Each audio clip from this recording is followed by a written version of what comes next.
We'll bring the regular assembly meeting to order for March 9th. We have a full crowd, so please keep your conversations outside. Mr. Smith, will you lead us in the flag salute, please?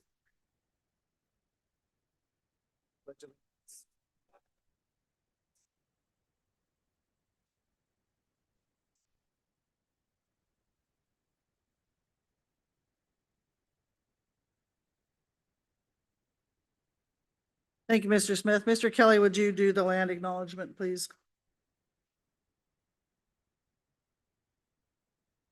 Gladly, Madam Mayor. We would like to acknowledge that the city and borough of Juneau is on Tlingit land and wish to honor the indigenous people of this land. For more than 10,000 years, Alaska Native people have been and continue to be integral to the well-being of our community. We are grateful to be in this place, a part of this community, and to honor the culture, traditions, and resilience of the Tlingit people. Gunashchish. Ashish. Thank you, Mr. Kelly. Madam Clerk, will you call roll, please? Thank you, Madam Mayor. Deputy Mayor Smith. Here. Ms. Huskandies. Here. Ms. Wall. Present. Mr. Kelly. Here. Mr. Steininger. Here. Ms. Hall. Here. Mr. Brooks. Here. Madam Mayor. Here. And for the record, Ms. Atkinson is absent. You have quorum. All right, thank you. And Ms. Agason said she would join us if she could when they get down up on the hill tonight. So with that, we'll go right into special order of business. Can I see Ms. Farr up front?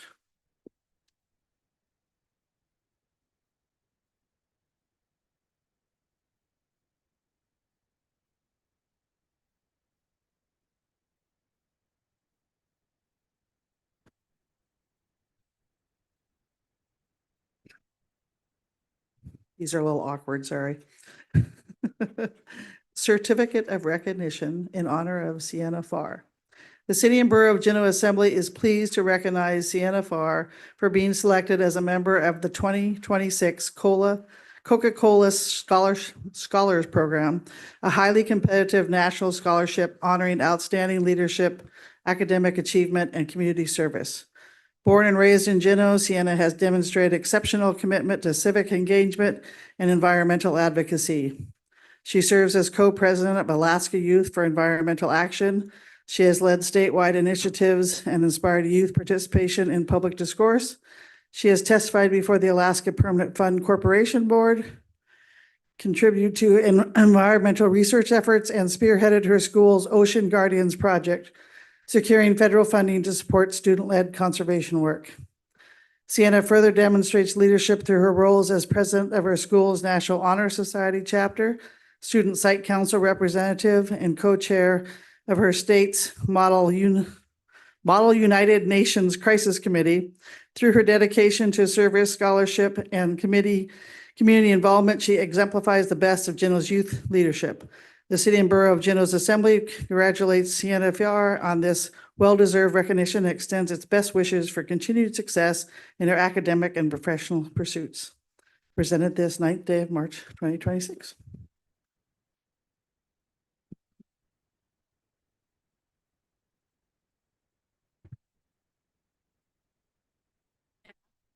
I'm very thankful for this opportunity, for my community, and for my parents for supporting me. And if there's not many, but if there are any youth in the crowd, believe in yourself because you can do anything.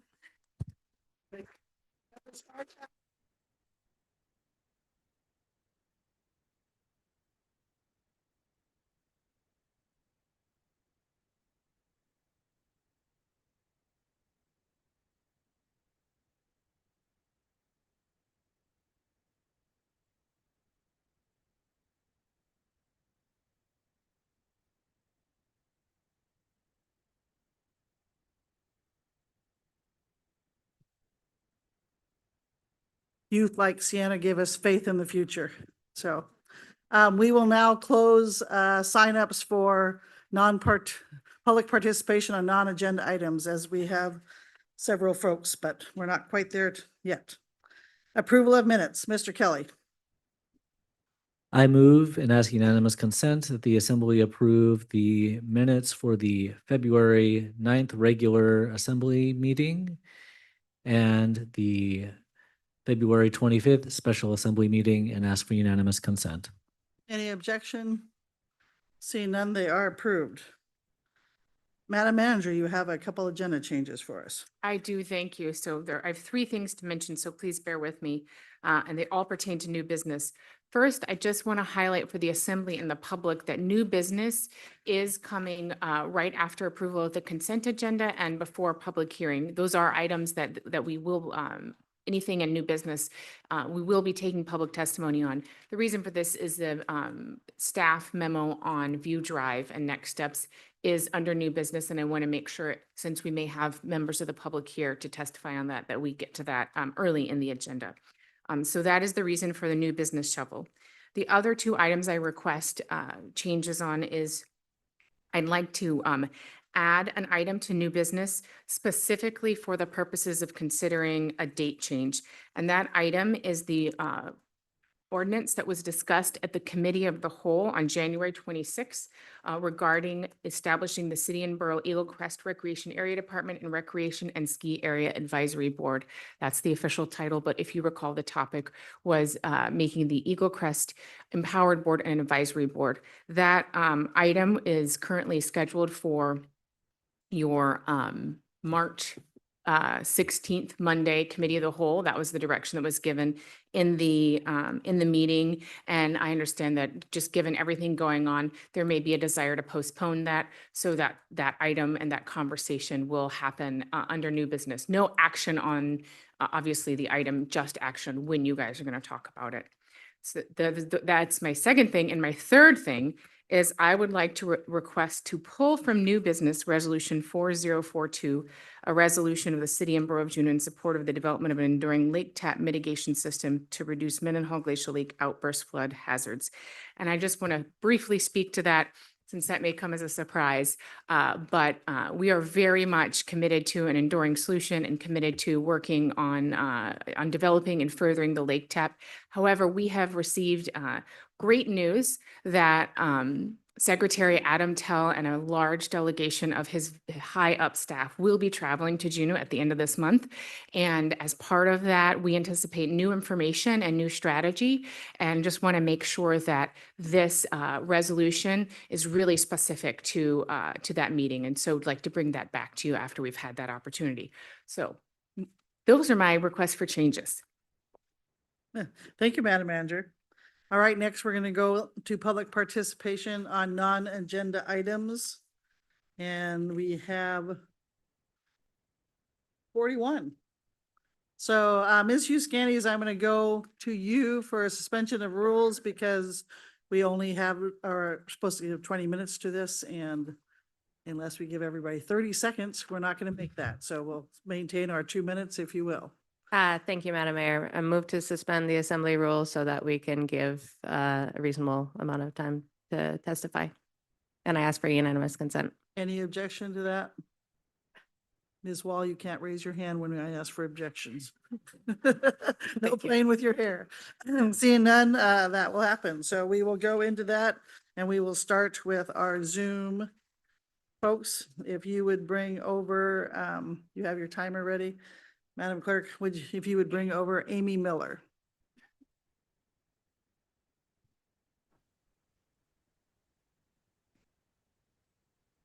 Hello. Hello, please state your name and area of town you live in for the record, and you have 2 minutes. Let me just, sorry, I thought this was going to be later on in the meeting. Hang on. My full name is Amy Miller, and I live in the Valley. And you have 2 minutes. Hang on, I'm so sorry. It's having technical difficulties.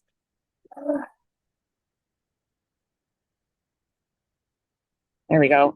Can you hear me now? Yes, you can. Okay, perfect. All right. I just wanted to, I guess, did start the timer already? Sorry. Time has started. Okay. My name is Amy Miller, and I'm a resident of Mendenhall Valley. I'm here because the truth is that myself and many of my friends are fed up with this CBJ. We live in a valley that floods again and again. Families lose belongings, stability, and peace of mind. Many of us are paying higher taxes and for these flood barriers that still leave us vulnerable while the city continues to study the problem instead of committing to real long-term solutions. The flooding on View Drive and throughout the valley has become a constant burden on the people who live here. Yet when we look at how city decisions are being made, it's hard to feel like the priorities are completely backwards. We've watched the ongoing debacle at Telephone Hill, historic homes cleared and millions committed while lawsuits and uncertainty still surround the project. We see continued financial struggles and controversy around Eagle Crest. We read about the airport being dangerously close to losing service because it is short a functioning fire truck. Over and over again, it feels like the same pattern: major decisions, major spending, and major consequences, but very little accountability. Meanwhile, residents in the valley are left dealing with flooding, higher costs, and the feeling that our concerns are always pushed down the list. It isn't frustrating, it's driving people away. I'll be honest with you, myself and many of my friends and neighbors are actively planning to leave Juneau as soon as we can. Not because we don't love this community, we do, but because we no longer feel like the city is working for the people who live here. If the city continues to treat the valley's flooding as a problem to study instead of a problem to solve, Juneau won't just lose land to the water. It will lose the people who built their lives here. Telephone Hill shows the city can move quickly when it wants to, which makes it even harder to understand why flooding in the valley is still treated like a long-term study instead of an urgent problem. Residents are asked to pay the price for flooding that the city knew about decades before many of us even bought our homes. That's all. Thank you for your time. Thank you. Any questions for Ms. Miller? Seeing none, thank you for your testimony tonight. Next, we have Ms. Kirsha. How do you say your Hughes Candies? Kirsha? Sorry. Hi, can you hear me? Yes, please say your name Okay. correctly and Yes. area town you live in for the record, and you have 2 minutes. Thanks. My name is Kirsha Hughes Candies. I live out North Douglas. And I was just calling because I know from social media that it's going to be a packed public commentary. And I wanted to take the opportunity to say thank you to the Assembly. And to say that, you know, it's cold comfort, but I think that a lot of what we see with the high emotions and the kind of ugly speak that's making its way into the public forum is a lot of misplaced tension and anxiety and upsetment. You know, you look at any scale of global events down to national events, down to local events. There's a lot to be fearful of and a lot to be anxious about. That being said, it's too easy to kind of displace that on what you can yell at your local assembly. We know that you're going to hear us because they can be there in person or we can call on Zoom like I am. And it's really, you know, ultimately not going to be productive for calming down. I used to work in a preschool, and, you know, the first thing to do to calm down is to put your hands on your tummy and take a deep breath. And I really fear that a lot of the kind of stoking that I see online is not going to make anybody feel better. It makes you feel worse. If I called and yelled at you guys and ranted and raved, I wouldn't feel calm after I hung up. I would feel more agitated. So I just hope that people really take a look at that. And, you know, it's a recognized fact in public polling that over half of Americans don't believe that social media is good for democracy. I think we all know that effect, but it's really hard to not keep touching the stove because it's designed to make us want to click and scroll. So anyway, huge thanks to you guys. I know you have tons of stuff on your plate, and I know that it seems like you can't catch a break because I feel like if it's not one thing, it's another, especially, you know, the flood call that just came through the pandemic. There's so much going on. So thank you so much for all that you do. Thank you for that. Any questions for Ms. Hughes Candies? Seeing none, thank you for your testimony tonight. Next, we have Max Rosen.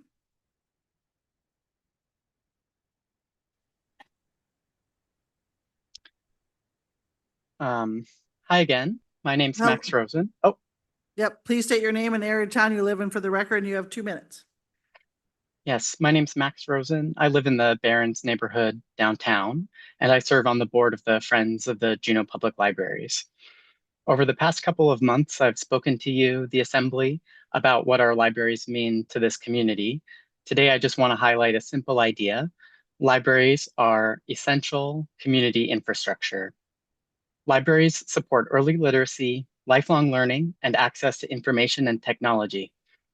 Libraries are one of the few places in a community that serve everyone: families with young children, students, job seekers, seniors, and people who simply need a welcoming public place to learn or connect with resources. They provide welcoming public spaces where people can study, meet, explore ideas, and connect with resources that help them navigate their lives. Much of this work happens quietly, but it has a real and lasting impact on the strength and resilience of our community. On behalf of the Friends of the Juneau Public Libraries, I encourage you to continue supporting our libraries as a core public service for Juneau. Libraries are quiet infrastructure that help our community function, learn, and stay connected. Thank you for your time, and thank you for your continued support of Juneau Public Libraries. Thank you. Any questions for Mr. Rosen? Seeing none, thank you for your testimony tonight. Next, we have Maureen Connerton.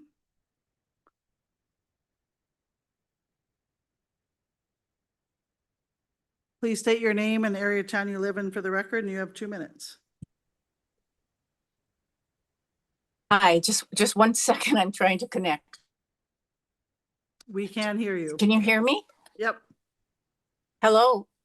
we Oh, can hear great, you. thanks. All right, the CBJ is facing a 10 to 12. Name and address. Oh, I'm sorry.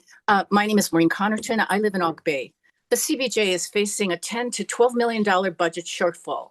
This will affect everyone in Juneau. It doesn't make sense to spend $5.5 million on the discretionary demolition of Telephone Hill when there are so many pressing municipal needs.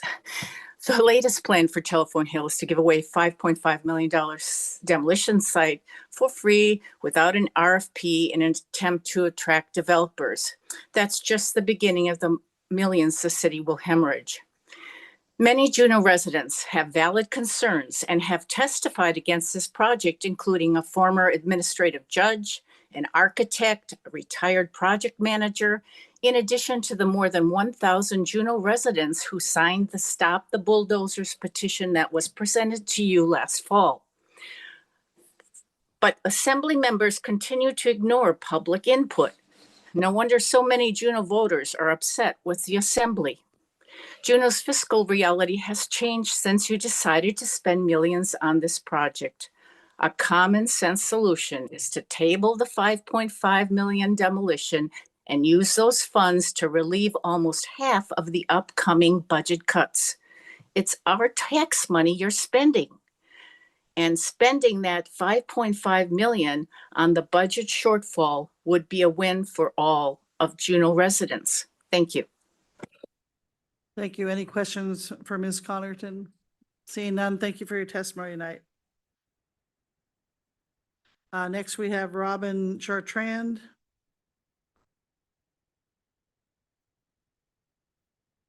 Please state your name and area of town you live in for the record, and you have 2 minutes.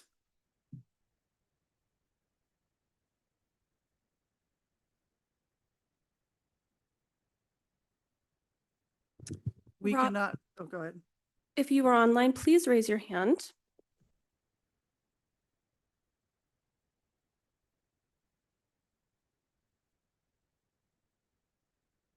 Unmute. We can hear you now. Please state your name and area of town you live in for the record, and you have 2 minutes. Okay, thank you. My name is Robin Marriott Chartrand. I live out North Douglas. Juneau's local government has a spending problem, not a revenue problem. While the list of CBJ's waste is extensive, we have many more responsible and logical issues where our money should be spent. CBJ is moving forward with pursuit of a multi-million-dollar demolition of the historic Telephone Hill in preparation for a multi-million-dollar build of condensed housing. They have no contractor for this development, but are dangling sweet deals to coerce contractors to sign on, such as free land, land swaps, or $1 for the land. CBJ claims the housing would be for the upcoming Coast Guard families soon to be stationed here. They also claim they want a percentage of the housing to be for low-cost housing. There are pending lawsuits scheduled to be heard this summer. I would like to credit Doreen Lorenz with her research and explanation of how the National Historic Preservation Act, and HPA, and the Section 106 review affects this. In summary, it specifically prohibits the use of federal funds for projects that intentionally destroy historic properties before completing the Section 106 review. CBJ is clearly attempting to destroy the historic homes before a Section 106 review can take place. If historic homes are deliberately torn down before the review, CBJ forfeits any federal income towards the project. This will forfeit eligibility for Coast Guard housing, HUD housing assistance, low-income housing tax credits, and other federal assistance. Is this the best and most cost-effective way to move forward with the city's housing issues? I understand there have been countless hours and dollars blown on getting to this point. However, sometimes poor choices and bad decisions have to be acknowledged as such. You are squandering our money. Admit your peculation, the act of misusing funds that you have been entrusted with. Listen to your constituents, slow down, let the legal processes take their course, follow the rules, present a more reasonable, realistic, cost-effective, and feasible alternative. Respect is earned. You just may earn some of it back. Thank you. Thank you. Any questions for Ms. Chartrand? Seeing none, thank you for your testimony tonight. Next, we have Sean Strauss. Yes, my name is Sean Strauss. I currently live in the Valley, and I have previously lived over 5 full years on Telephone Hill. Now, I want to go on the record that I am fully supportive of the urgent need to expand housing in downtown Juneau. We need bold solutions. But I must express my profound opposition to the current execution of the Telephone Hill redevelopment plan. We are rushing to demolish houses in a historic neighborhood. We are evicting residents, even though there is not a single developer who is willing to commit to construction. Between the site preparation, the immense cost of trenching necessary roads and utilities, and the massive feasibility gaps, the ultimate price tag for me and all taxpayers is going to be in the tens of millions of dollars. And we are risking all of this for absolutely no guarantee of any of the housing that is so desperately needed. I implore you, please reconsider your positions. Thank you. Thank you. Any questions for Mr. Strauss? Seeing none, thank you for your testimony tonight. That concludes our Zoom, so we will come into the room. Robert Reich.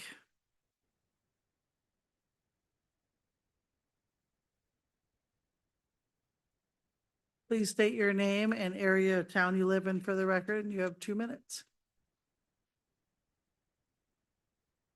My name is Robert Reich, and I live in Auk Bay. Press the button so you're. It's on. Okay, sorry. You got me? Yeah. Okay. Well, good evening, Mayor and Assembly members. I'm here on behalf of Echo Ranch Bible Camp. Echo Ranch has served Juneau and Southeast Alaska communities since 1964, offering safe, life-changing remote camping experiences. During the record snowstorms that plagued Juneau in January of this year, we could not safely access our camp. Glacier Highway to Echo Cove remained impassable for several days as crews worked tirelessly to clear it. Unfortunately, the Diller Field House, which has been an integral part of camp since the late 1980s, had collapsed. May 1st begins our camping season, hosting 2,000 participants each year. Retreat groups such as Alaska Department of Fish and Game's Becoming an Outdoors Woman program, Juneau Karate Group, just to name a few, and the camp's summer youth program of 1,000 campers all rely heavily on the field house for activities because of its size. We urgently need to replace this critical building to resume full operations effectively. The Planning and Zoning Department denied our initial request to rebuild due to FEMA flood zone mapping. We have since applied to the Planning Commission for an exception to rebuild on our current site, as no alternative site is feasible to prepare in time. The sooner we have clarity to rebuild on our current site, the sooner we can begin all the logistics needed to prepare properly. If the application does not pass the Planning Commission, we will bring our case to the Assembly for its consideration. Our hope tonight is for the assistance of the Assembly in speeding up the consideration for an exception to rebuild on our current site so that we can be ready to host the community we so love for this year's camping season, as we have been doing for decades. I want to thank you for your time and consideration in this matter. Thank you. Any questions for Mr. Wright? Ms. Wall and then Mr. Smith. Thank you, Madam Mayor. Thank you, Mr. Wright, for being here. I'm so sorry what happened to your property. Do you know at this time when that is being heard by the Planning Commission? Did you hear that? The second week of April. Mr. Smith?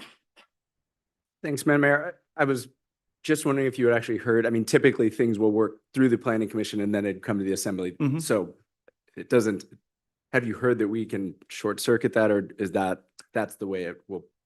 I'm just trying to reach out Very to the good. Assembly if they could expedite it so we could get on the agenda sooner. Just for our planning side, because we're so remote out there to get things going. So we're prepared. Okay, thank you. Anything further? Thank you for your testimony tonight. Thank you all. Next, we have Will Jennison. Hopefully I said your last name right. I was very close. Please state your name and area of town you live in for the record, and you have 2 minutes. Yeah, I'm Dr. Will Jemison. I'm live in the Valley, and I'm the CEO of Jamie Health and Wellness here in Juneau.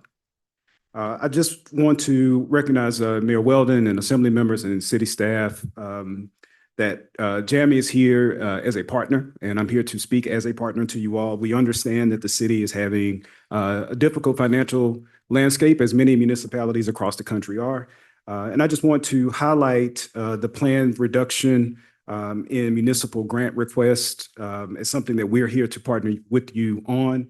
But I also just want to highlight some of the tangible results of the investments of past years that you provided to JAMI. In the past year, because of the funding that you've been able to provide to JAMI, we've been able to bring on a new chief medical officer, so an MD and specializes in family practice, as well as a new psychiatrist here to the community, Dr. Ken Hopper, who's joining me tonight. And so because of that, we have 2 new providers who are located here in the community and really on the ground to provide services that are not locums here. And so by having them in the community, we, in the last quarter alone, have seen a 76% increase in primary care patients within JAMI Health and Wellness, which in turn turns into savings for the hospital, because these are, as we call, frequent flyers in the healthcare landscape who otherwise might end up in the ER at a greatly higher expense. And so because of that, we see that as a great return on the investment that the city provides to our organization. Also, in terms of support, because of this generous support of the city before, we are now in the implementation phase of the EPIC EHR, which is considered to be the gold standard of health record systems for patients across the country. We'll be the only provider with EPIC within this community. And so it allows us to talk not only to all providers within Juneau and Alaska, but we're able to talk across the country. And so I ask and urge the city to continue to partner with us and other nonprofits represented here tonight to find a great solution to the challenges that you face and the challenges that we can assist you with. Thank you. Thank you. Any questions for Dr. Jamison? Seeing none, thank you for your testimony tonight. And next we'll have Catherine Fritz, and then Tony Tangs, and then Rebecca Bellanor. Thank you, Catherine Fritz. I live in the Highlands. With all due respect, I am profoundly baffled by your recent action to proceed with demolition of Telephone Hill without a viable plan. You said that you want flexibility to consider options, so you lowered the minimum number of units to 100. Why 100? What data did you use and analyze to determine that 100 units will work? I estimate a feasibility gap of about 40 million for 100 units. This is 40 million beyond the cost of construction to subsidize a private developer who will own the buildings, then add 5 million for demolition and site prep. How many private entities have been gifted $45 million from the CBJ? I applaud your recent efforts around affordable housing grants. 43 new units of different types in different places around town being constructed and owned by local people for an average subsidy of $46,500 per unit. Excellent. So why aren't 43 or 80 or 99 units acceptable for Telephone Hill? Some of you have expressed exasperation of how long you've been working on this issue. You're tired. I get it. It reminds me of childbirth when I reached the stage that I seriously did not want to continue. It's not okay for you to use your fatigue as an excuse for not considering any option that could bring success. Some of you have raised concerns about spending more money to consider more options. You don't have to spend more money. You just need to pause demolition and write into your developer solicitation that all options will be considered. You are smart, caring people who, with the right information, can keep Telephone Hill a cherished neighborhood. Stop being risky and bold. Instead, apply insightful scrutiny. And to those who are tired, I would be glad to buy you a strong cup of coffee. Thank you. Any questions for Ms. Frist? Seeing none, thank you for your testimony tonight. So next we have Tony Tangs, then Rebecca Belnor, then Bruce Patello.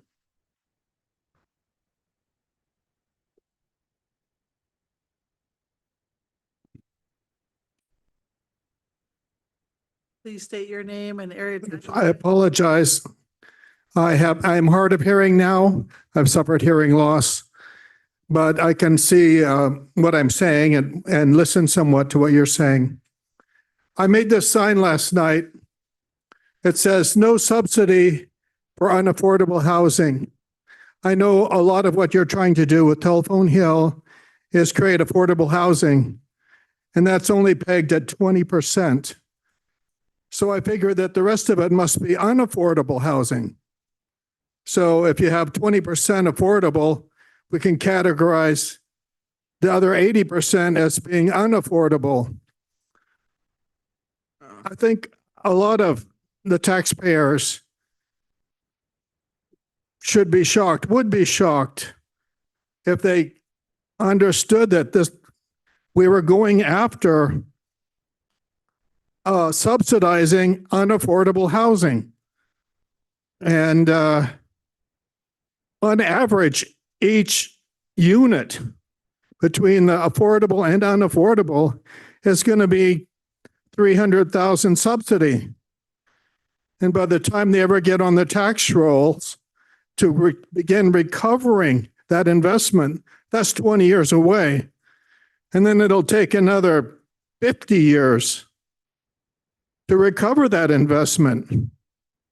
I think it's time to quit seeing how many quagmires we can get into and really tighten our belts and try to make Juneau beautiful and make it a working capital city. Thank you very much. Thank you. Any questions for Mr. Tangs? For your testimony. Next, we have Rebecca Belnor, Bruce Patello, and then Melanie Shivens.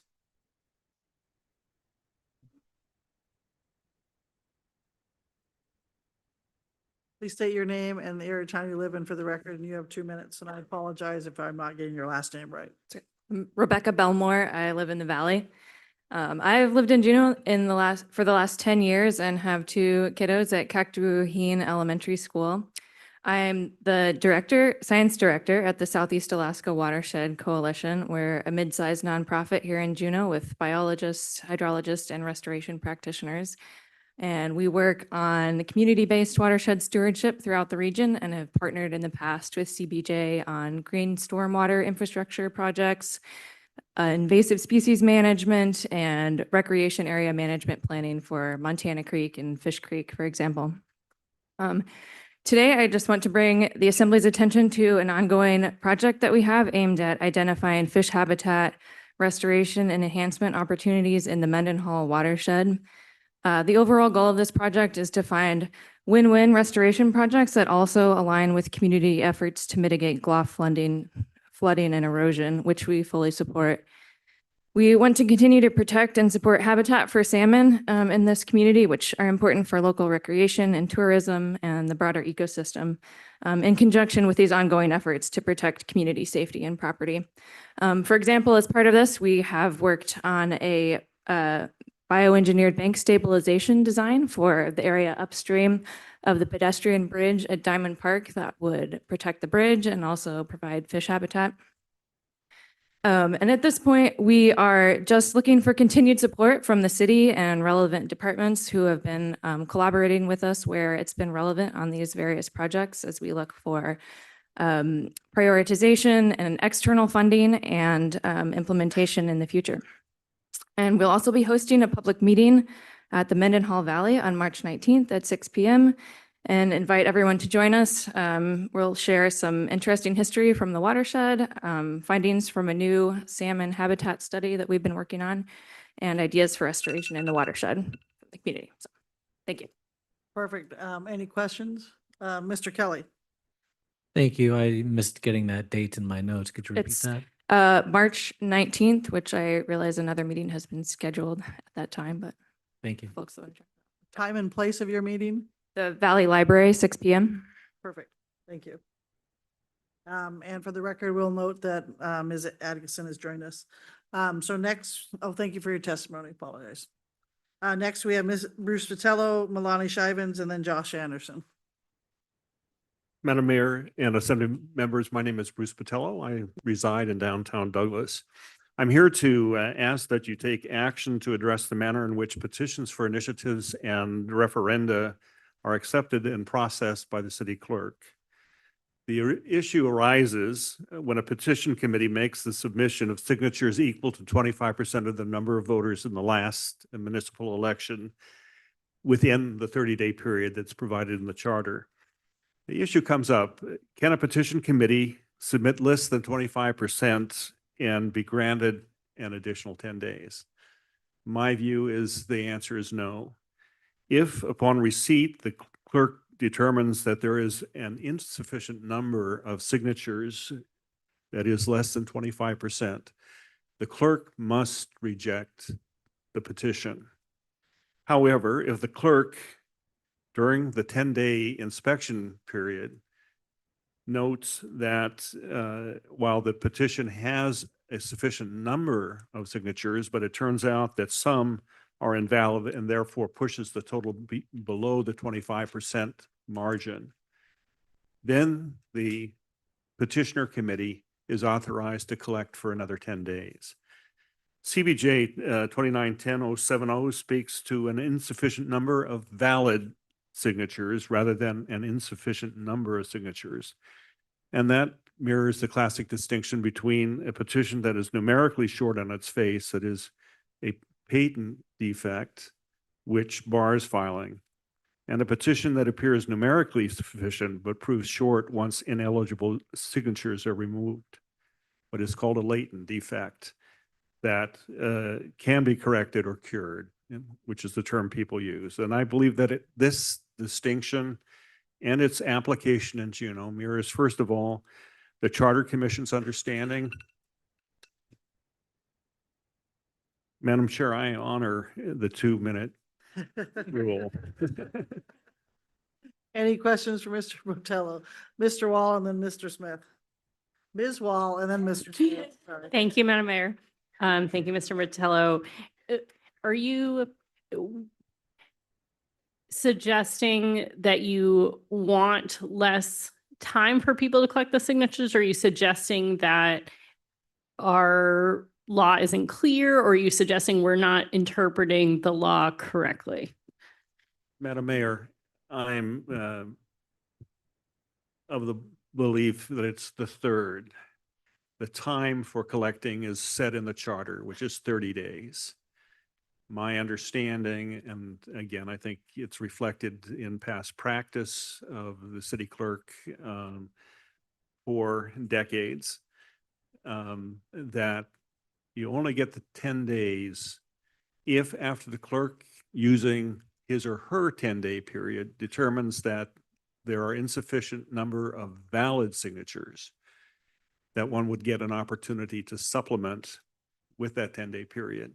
But if, when the petitioner committee delivers the petitions as a package, which is also required by the charter, they don't have, or it does not have 25%, that number, then the petition has to be rejected out of hand. And that has been the practice until, and I think largely the result of an opinion issued by the Department of Law in 2021. And there have been, again, a couple circumstances in the succeeding years where petitioner committee petitions have been accepted, even though they fell below the 25% level and were granted an additional 10 days. I think it makes sense for this to be corrected for a variety of reasons, most importantly to comply with the reasoning of the charter. But I think also this is a perfect time. We're 7 months away from our next municipal election. We have no petitions pending right now. And so this is an opportunity to clarify and to make sure that future petition committees know what the ground rules are in advance. And finally, I think to be candid, to avoid the possibility of having a petition or an outcome of a ballot measure challenged as having violated the charter. Mr. Smith, He answered my question. Thank you. anything further? Mr. Brooks. Thank you, Madam Mayor. And I don't know if you can answer this or maybe the clerk's office, but you're saying that it based on a decision in 21 that it kind of got looser. Do you know if there's been examples where it was that kind of grace was given before that period, or did it strictly just start happening at 2021? Madam Mayor, my understanding is that it has only occurred where a petition was allowed to go forward without the requisite 25% subsequent to 2021. And I think that was probably triggered by a particular question made by the clerk to the attorney's office. The memo that I provided this weekend to you reflects, in terms of history, particularly City Clerk Lori Sika's 18 years as city clerk, indicating that her practice conformed to my view of how the charter should be read. Anything further? Thank you, Mr. Thank you, Battaglia. Madam Chair. Next, we have Melanie Shivens, Josh Anderson, and then Dan Parks. My name is Melanie Shivens and I live downtown, and I'm here to speak in favor of the proposal just put forward by former Mayor Bruce Botello. Mr. Botello has explained the legal and historical framework very well, and I wanted to just briefly add the broader community impact. So once an initiative petition makes its way onto the ballot, the community ends what has in recent years been a divisive period as complex issues are reduced to a simple yes or no vote. At that point, there is no clear mechanism for ensuring that the public receives good objective information about the long-term economic consequences of a proposal. The Assembly understandably does not want to appear to be campaigning against a citizen initiative, but that leaves the community without a trusted source of data and analysis. The last time we faced a citizen initiative, the Assembly chose not to have staff provided an additional information campaign explaining potential impacts, leaving it up to the private sector and individual residents, leaving them in the position of organizing campaigns to explain the consequences of a proposal or to support the status quo. And the result of that can be disruptive, expensive, and often feels driven more by Facebook messaging than good data. And because of that, it's important that initiatives it is especially important that initiatives meet the threshold that the charter originally intended before triggering a citywide election. Clear rules and meaningful thresholds don't weaken the initiative process. They protect it by ensuring that when a measure does reach the ballot, that it is reflective of real and substantial public support. Due to imprecise language and recent reinterpretation, the bar has been lowered. Mr. Botello's proposal restores clarity and returns the process to what it was originally designed to be, And while I would personally support an even higher threshold, Mr. Patello's proposal is a reasonable and responsible reset back to the original intent. Thank you. Thank you. Any questions for Ms. Shivens? Seeing none. Thank you for your testimony. Next, we have Josh Anderson, then Dan Parks, and then Mariah Offer. Hello, Josh Anderson, North Deluxe is where I live, and I'm a local contractor and own some businesses here in town. And I just wanted to comment on some recent issues regarding local projects and policies around town. I understand that our local sales tax rules and laws have changed, so that puts some stress on our budget. And you know, even though it's hard for us, I want to say that maybe it could be a good thing for us to really kind of take a step back and try to simplify things around town a little bit. You know, I always tell everybody that if you try to make everybody happy at your birthday party, you just end up making yourself miserable. And I feel like we're kind of going down that road a little bit on a lot of issues. I've served on the Parks and Rec Advisory Committee for, I don't know, 12, 13 years or so now, and also the Youth Activities Board. And, you know, I work all over town, contracting, and I just travel in a lot of circles, and I just hear all about it all the time, over and over, about the confusion and the lack of confidence in our city government, if you will, and in the planning commission, or I mean, everybody's great, but it's really hard to make everybody happy. And I think that it just starts to get out of control. So, you know, for example, engineering on projects that I see are grand in design and are cut and paste from old projects, don't apply right now to newer technologies, or they're too complicated. Oh, cheapers. I had a lot more to go too. Any questions for Mr. Anderson? Seeing none, thank you for your testimony tonight. Next, we have Dan Parks, then Mariah Offer, and then Sean Kentuck. Please state your name and area of town you live in for the record, and you have 2 minutes. Thank you, Madam Mayor. My name is Dan Parks, and I live at Lena Point. I am here tonight to make testimony on behalf of the Southeast Alaska Food Bank, where I work as the executive director.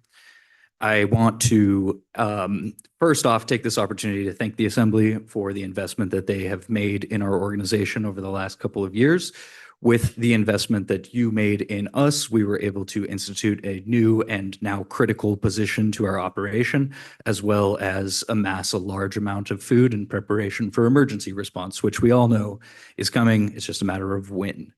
So thank you. But with that in mind, I want to reiterate what Dr. Jemison said and remind you all that we work as social service organizations, many of which are present in the room tonight, in partnership with the city. And we're concerned to hear that the Assembly is considering a reduction of investment in the social services block grant of up to 30%. And to put it simply, what that would amount to is a reduction in services in Juneau.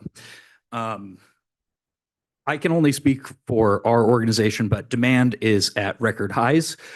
A couple of years ago, when I started with the food bank, we were serving about 300 individuals a week. Now we're serving about 500 through our public pantry. We're seeing more and more people slip from what used to be called the middle class into poverty. We also know that hunger doesn't exist in a vacuum. It's an indicator, a canary in the coal mine, if you will, of other social ills. If the city wants to help us reduce the amount of people in our line, we need investment in mental health care, investment in affordable housing, affordable childcare. We will not be able to meet the demand that will be created by upcoming cuts to federal programs like SNAP. In the last year, we've been able to institute a federal program for the first time, receiving commodities from the USDA, but with upcoming cuts, we fear that might lapse. So thank you again for your investment, and please reconsider making these cuts. Any questions for Mr. Parks? Seeing none, thank you for your testimony and congratulations on your new position. Next, we have Mariah Offer, Sean Canto, and Skip Gray. Thank you for your time. My name is Mariah Thibodeau Offer, and I live in downtown Juneau. I've lived in Alaska since 1984 and in Juneau since around 2002. I'm here tonight to speak about my opposition, adding to the many voices in opposition of the demolition of the beautiful and historic homes on Telephone Hill. These houses are irreplaceable and their value very valuable in Juneau's history and heritage. I've taken walking tours in downtown Juneau. Telephone Hill is a highlight of any walking tour in downtown. On a tour hosted by Northern Lights Church for members of the Presbyterian Committee for Apology and Reparation of Historic Harms, we were given a tour and learned not only about the racist closure of Dr. Walter Sobolov's church in downtown Juneau, but also the destruction of a Tlingit Filipino neighborhood downtown in order to build the SOB, the state office building. We also walked through Telephone Hill. And we learned about the Webster Building and the telephone company building. And I learned about the switchboard that was there to connect the mines on both sides of the Gastineau Channel. And how can we teach people about this history if these buildings, the Webster House and the telephone company, no longer exists? How can we teach young people today what a switchboard is? Which they probably don't know, can't even imagine what that is with cell phones now. And I also want to mention that one of my mentors and friends, the late Kingistay David Ketsick, a Tlingit elder, talks about the Asquani, the tree people, and their value and their sacredness. And if we make land acknowledgements here, we must also take action that shows our respect for Tlingit Ani. And that means not evicting people from their homes, as Juneau has done in the past, and not cutting down trees and not blasting 5,000 cubic yards of rock for Telephone Hill. Thank you for your time. Any questions? Seeing none, thank you for your testimony. Next, we have Sean Kentook, Skip Gray, and Kim Metcalf. Please say your last name correctly for the record, and you have 2 minutes. My name is Sean Cantola, and I live in the Valley. This evening, I'd like to talk about the Juneau Affordable Housing Fund. I own both a real estate appraisal firm and a real estate development company here in Juneau, and have worked in local real estate for 20 years. Over the last decade, I've done subdivisions that have resulted in over 40 residential lots and currently have around 50 residential units on them, with another 10 to 20 to be built this year. Last month, I was one of the recipients of a Juneau Affordable Housing Fund loan for a 4-plex that has 2 1-bedroom units and 2 3-bedroom units. Through all of this, I've developed a keen understanding of what it takes to develop real estate here in Juneau, and also what it takes to incentivize for-profit investors to help achieve community goals. I applaud your work on the Juneau Affordable Housing Fund and believe that there is always room for improvement. Based on my research, I don't think a for-profit developer has gotten a city loan for building a single unit with 3 or more bedrooms before my building this year. Juneau needs housing for families, and the numbers just don't add up well for investors to build 3-bedroom or more units when the max loan amount is $50,000 per unit. I'd like to recommend that if, and I know this is a big if, but if you find it in the budget to offer another round of loans for-profit developers, that you initiate a sliding scale based on bedroom count. One idea would be $50,000 for 1-bedroom and efficiency units, $65,000 for 2-bedroom units, and $100,000 for 3 bedrooms or more. Thank you for your time. Thank you for your time. Any questions? Mr. Brooks. Can you tell us how many units you provide for the community again, please? Right now, the subdivisions I've done have around 50 residential units. Thank you. Well, Thank you, Madam Mayor. Thank you for being here. It always feels a little slow when we go through the affordable housing process. I know there's reasons for it. There's lots of criteria that we have. How did our pace and our application process work well or not well for you, and as you developed and planned your development? I think with public funding, there's a lot of restrictions, and so a lot of timelines that take a while. For me, it's on the slow side. Like the fourplex that I haven't signed the loan yet for will be done here within the next 4 to 6 weeks. We have the kitchens going in right now. And this loan will kind of be the bridge for the final little piece of it, but it's almost completed. And so, but I would say that most people who come for these loans don't already have the permit in hand. I think when I applied for the loan, I already had the permit and the building started in August, and we have been able to move faster than the public process has been. Thank you for your testimony tonight. Next, we have Skip Gray, Kim Metcalf, and then Tina Rice.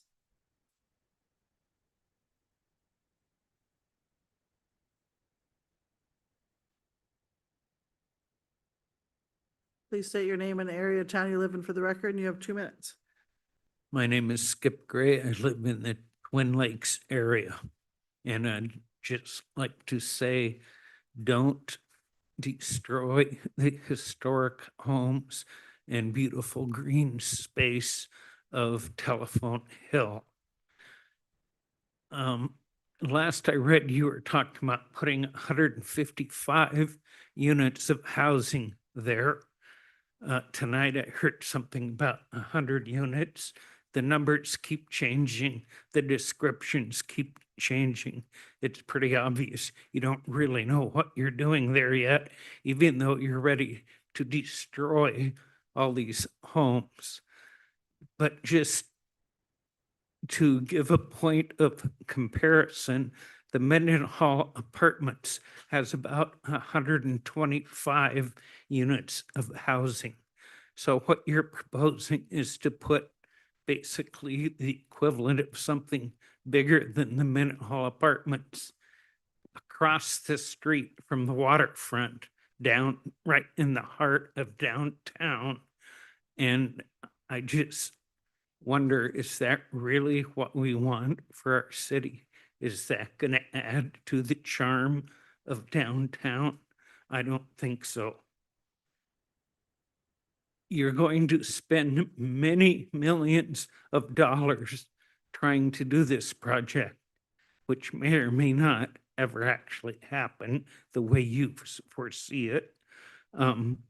Instead, you could sell the houses as is, where is, with the original platting and with stipulations that you have to keep the historic characters of the homes and make it a historic district, the historic district it deserves to be. And for the record, 2 minutes is better than 30 seconds, but it's still not a reasonable amount of time. Thank you. Thank you. Any questions for Mr. Gray? Seeing none, thank you for your testimony. Next, we have Kim Metcalf, Tina Rice, and Shannon Green.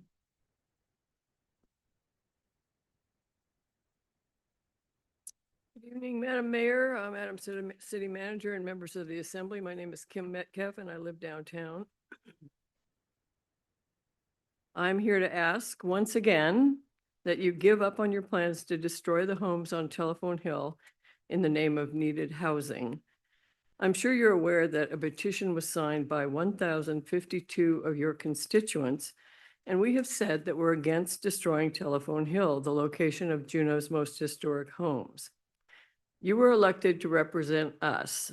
We have testified, attended meetings, sent emails, signed petitions, written letters to the editor, written opinion pieces, and we have demonstrated. We do not want you to spend our hard-earned tax dollars on destruction of a neighborhood with no plan in place, spending at least $9 million, and we all know that's going to be more than that, when there are so many other needs in our community. Yes, we need housing, but not there. There are many other places that are much more buildable. I urge you all to do the right thing. You can reclaim credibility with the people you represent by stating that we cannot afford this project at this time due to so many other pressing needs. Please do the right thing. There's still time. Thank you. Any questions for Ms. Metcalf? Seeing none, thank you for your testimony tonight. So we have Tina Rice, Shannon Green, and Robert Pearson.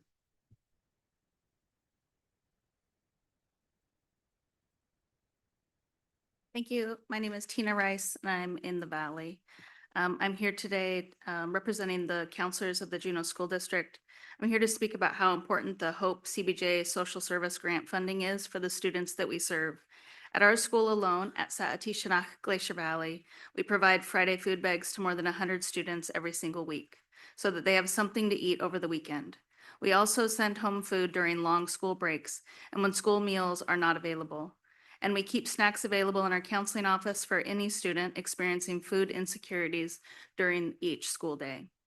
And I want to emphasize something important. This data is not just our school. Schools across the Juneau School District are seeing similar levels of the need among our students. For many of our kids, these programs are not extras, they are a lifeline. And I will tell you from somebody who knows, as a school student that needed these resources. In education, we often talk about the importance of academic achievement, but we cannot ignore a fundamental truth reflecting the Maslow hierarchy of needs. A child's most basic needs must be met before their brain can access education. If a child is hungry, they are not thinking about reading assignments or their math test. They're thinking about food. Food insecurity is one of the most consistent unmet needs that we see when students walk into our building each day. When we are able to put food into a student's backpack on Friday, we are not just sending home meals. We're sending them home with stability, dignity, and a better chance to come back Monday ready to learn. A 30% reduction in this grant funding would force programs like ours to scale back, and that would mean fewer students receiving food support. For some children, that could mean going through an entire weekend or a school break without reliable meals. These funds, distributed through the Juneau Community Foundation, directly support the well-being of children in our community. I ask you to consider what it means for a child to come to school hungry, what it means when a community chooses to make sure that they don't have to. Supporting these grants is supporting the health, stability, and education of Juneau's children. Thank you for your consideration. Thank you. Any questions? Seeing none, thank you for your testimony tonight. Okay, next we have Shannon Green and then Mr. Pearson. And Mr. Pearson, we pulled resolution 442. That's why you're doing it now. And then Aaron Walker Tolles. Ms. Green, please state your name and area of town you live in for the record, and you have 2 minutes. Good evening, Madam Mayor and Assembly members. I'm Shannon Green. I live in the Valley. I did send you an email today, but I highly doubt you all got the chance to look at it because I know you probably were inundated and many other things to do. But just as a mental exercise myself, I wanted to pull down the comments from 2 articles from our local media that were posted on social media. And I disagree with what's been said about social media. I mean, that is the way a lot of people on short notice communicate. And so I think it's important. You can toss and keep what you want, but it's still a reality. So the 2 articles, and I did include them in your email. One was citizen input from a KTOO article that was posted on March 5th, titled Eagle Crest Ski Area Preliminary Gondola Installation Cost Comes in at 27 million. That was the name of it. It garnered 70 comments. The other one was on March 4th. Cost of Eagle Crest Gondola, originally estimated at less than 9 million, may reach 37 million, officials say, and that was from the Juneau Independent. So this is an example of informal but honest public testimony from your everyday citizens. These are the people who are paying for your spending habits and are growing increasingly frustrated with your decisions. They may not be able or available to give official public testimony at the chambers here in the limited window provided by CBJ, but their feelings and their perceptions are still your reality. Although it may be unpleasant, I hope that you each take the time to read the comments that reflect a general loss in confidence of the CBJ leadership. It's not too late to stop the spending and align with the priorities that were identified in the recent budget survey. Please pursue actions that correspond with the will of the people. Let's instead find a win-win solution to restore trust and hope in our community. Thank you for your consideration. Any questions for Ms. Green? Seeing none, thank you for your testimony. Next, we have Robert Pearson, Aaron Walker Tolles, and Angie Manbuyer. Sorry, I apologize. Do we have Robert Pearson here? Okay, next we'll go to Aaron Walker Tolles. And then Angie, we'll hear her last name when she gets here, and Jacqueline Peda.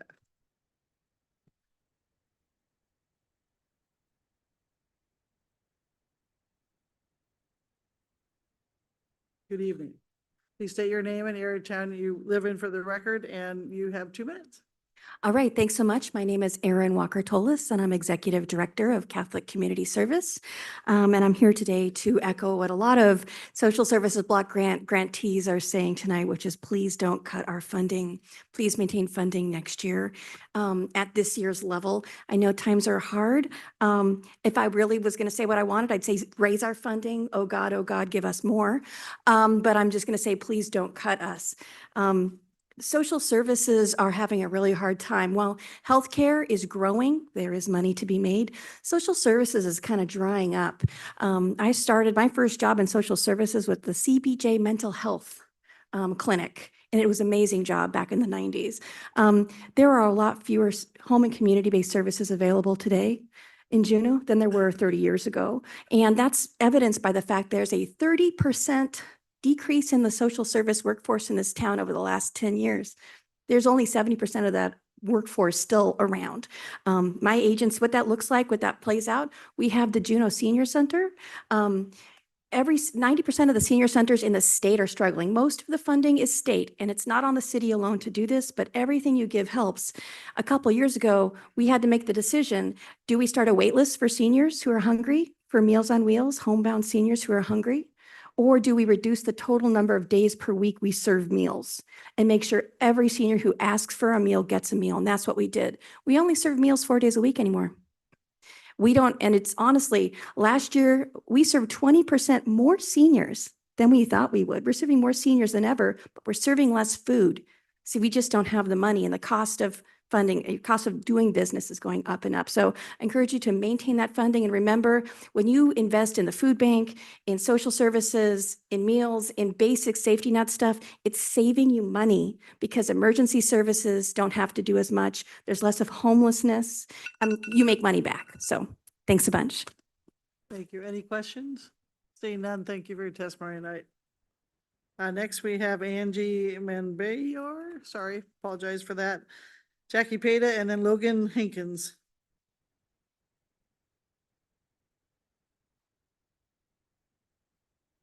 Thank you, Mayor. My name is Angie Manbuyer. Sorry. And I'm a downtown resident. I am 34 years old, and I've been living here since 2015.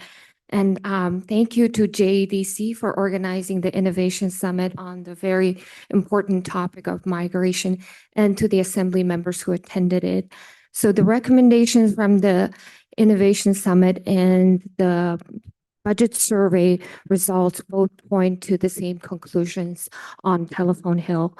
So the Innovation Summit highlighted that not that we need newcomers in Juneau, we need to retain the current residents and help them root into our community. The budget survey on the housing was ranked as number 4 to cut budgets on, and it didn't make it to top 10 priorities. In addition, there were 240 unique respondents mentioning Telephone Hill.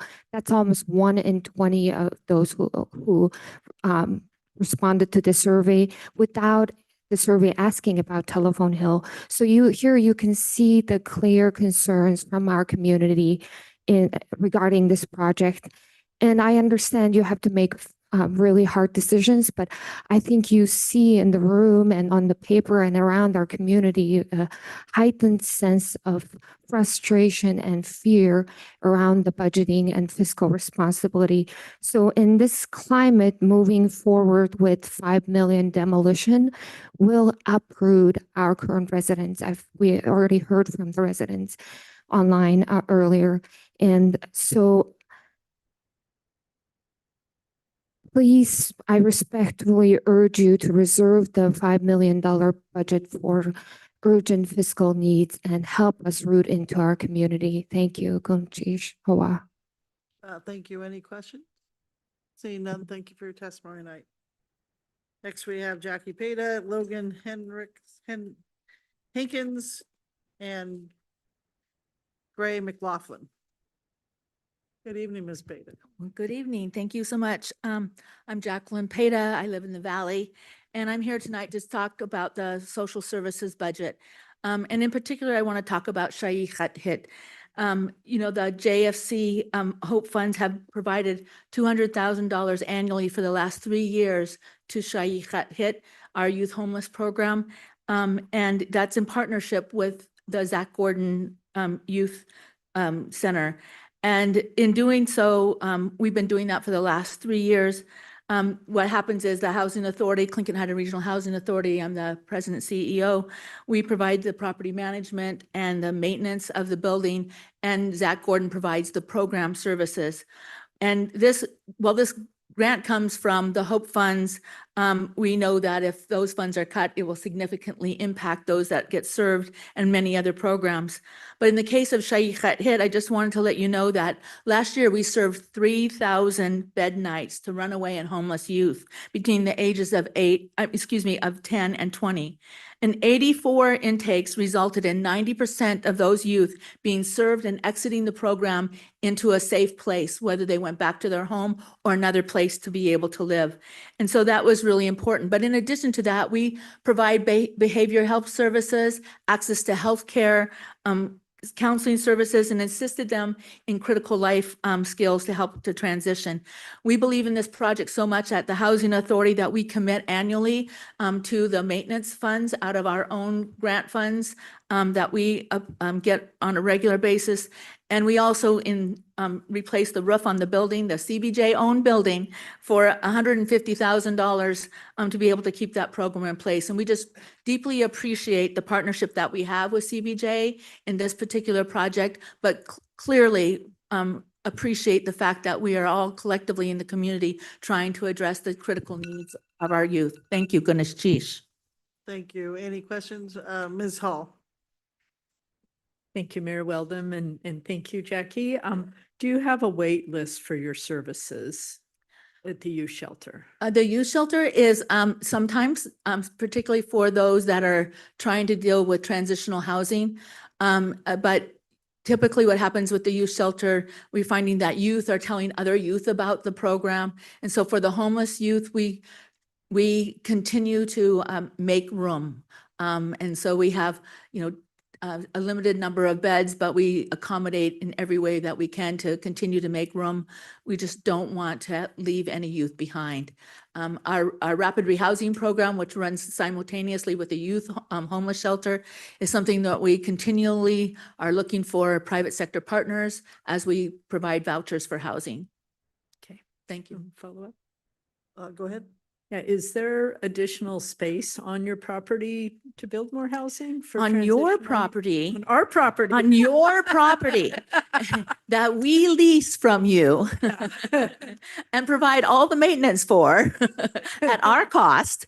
Yes, there is additional space, and it is in our vision and our dream that we would continue to explore additional funding and partner with you to be able to utilize that property to put more residential units in there. It's deeply needed, and it's really hard to find private sector housing that meets our criteria and the support that system that needs to be there for the youth as they're transitioning, as well as the cost effectiveness of our vouchers. So thank you.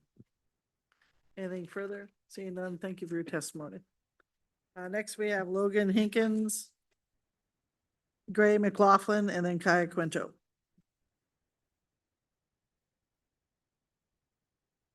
Okay. Okay, so next we have Gray McLaughlin, Kaya Quinto, and then Morgan Cruz Erzman. Do we have Gray McLaughlin here?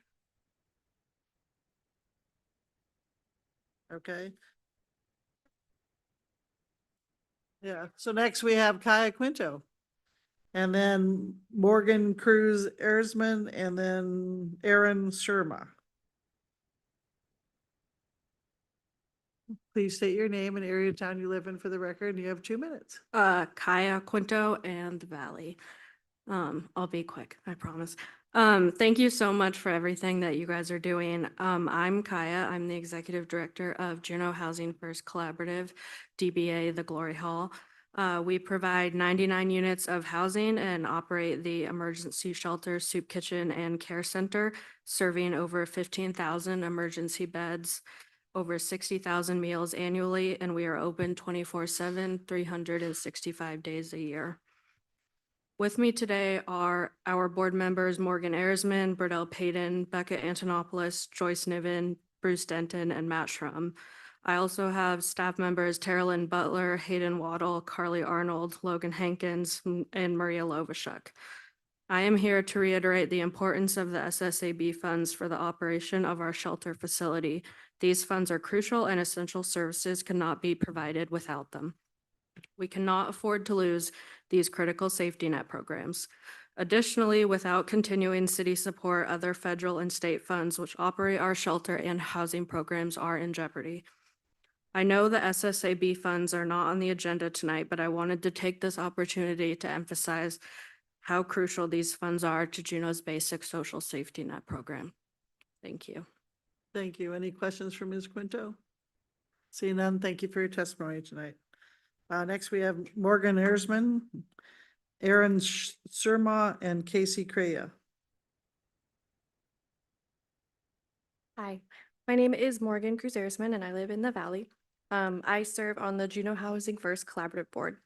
I am also here to speak about the SSAB program, which provides critical funding that allows social service agencies to operate. Frontline staff are already underpaid and overworked, and client-to-staff ratios are kept as low as safely possible. If we lose funding, we will not be able to safely staff or operate the local emergency shelter. This funding supports the essential staff required to keep doors open and clients safe. At the same time, basic operating costs continue to rise every year. Insurance, utilities, and other required expenses are increasing, not decreasing. SSAB funding cannot be reduced while the cost of essential operations continue to go up. The consequences of a reduction would be severe across our continuum of care. It would mean cuts to services and elimination of programs entirely. For example, the Glory Halls meal program serves over 60,000 meals each year and feeds between 90 and 110 people every day. That program would likely disappear. There would also be job losses. Most importantly, people in our community would have nowhere to go. When services like these disappear, the need does not disappear. It shows up elsewhere. In short, essential safety net services for our community would be severely reduced or eliminated. I urge you to continue supporting the SSAB program. Thank you for your time. Thank you. Any questions? Seeing none, thank you for your testimony. So next we have Aaron Surma, Casey Crea, and then Heather Parker. Hi, my name is Aaron Surma. I live in North Douglas. I work for NAMI Juneau and the Juneau Suicide Prevention Coalition. I'm one of the many social service people here talking about what potential cuts to CBJ Hope Funds would do. And we had a reduction in funding last summer from the state. And what we did was we decided to use savings to go for another half year in the hopes that we could find additional funding to make up for the loss before losing staff members. We spent a lot of time applying for like Dr. Scholl's Foundation funds and like American Eagle funds that they fund a billion different categories of things nationwide. You're spending a lot of time applying for $5,000. It's kind of stupid and a waste and different than our actual programmatic stuff. We do a lot of fundraising, and we did eventually find like some funding to keep going during the year. We found it like 4 months into the year. And when we lose funding, so I say it all to say like when we lose funding or we're at risk of losing funding, we spend a lot of time doing stuff other than our mission. We were asked to come here to talk about what the reduction in funding would do, and that's like my literal answer. We spend a lot of time spinning our wheels hoping that we can find additional funding to make up for it. We use Hope Funds as match for other grants, so we can probably keep our little house of cards documenting our matches together with other funding, but like that would also be at risk.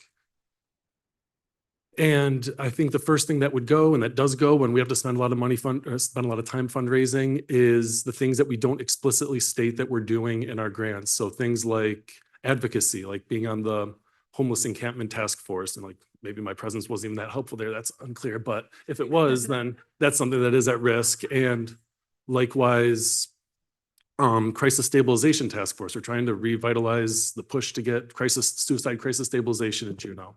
That's stuff that I'm able to do with my spare time that goes out the window when we're in a budget crunch. So that's it. Thank you for your time. I can't believe you all listened to this much of us before your meeting even starts. It's bonkers. It's all important. Any questions? Thank you for your testimony. Next, we have Casey Creya, Heather Parker, and then Paige Bridges. Good evening. Thanks for the opportunity to speak. I'm Casey Krieger.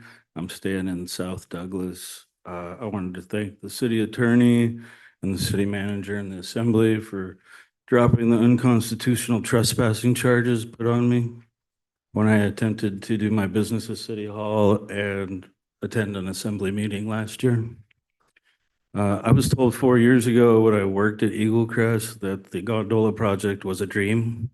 It had no financial end, and this was by the old maintenance man who's now working there again and got it, a lot of the deferred maintenance back up and online and working.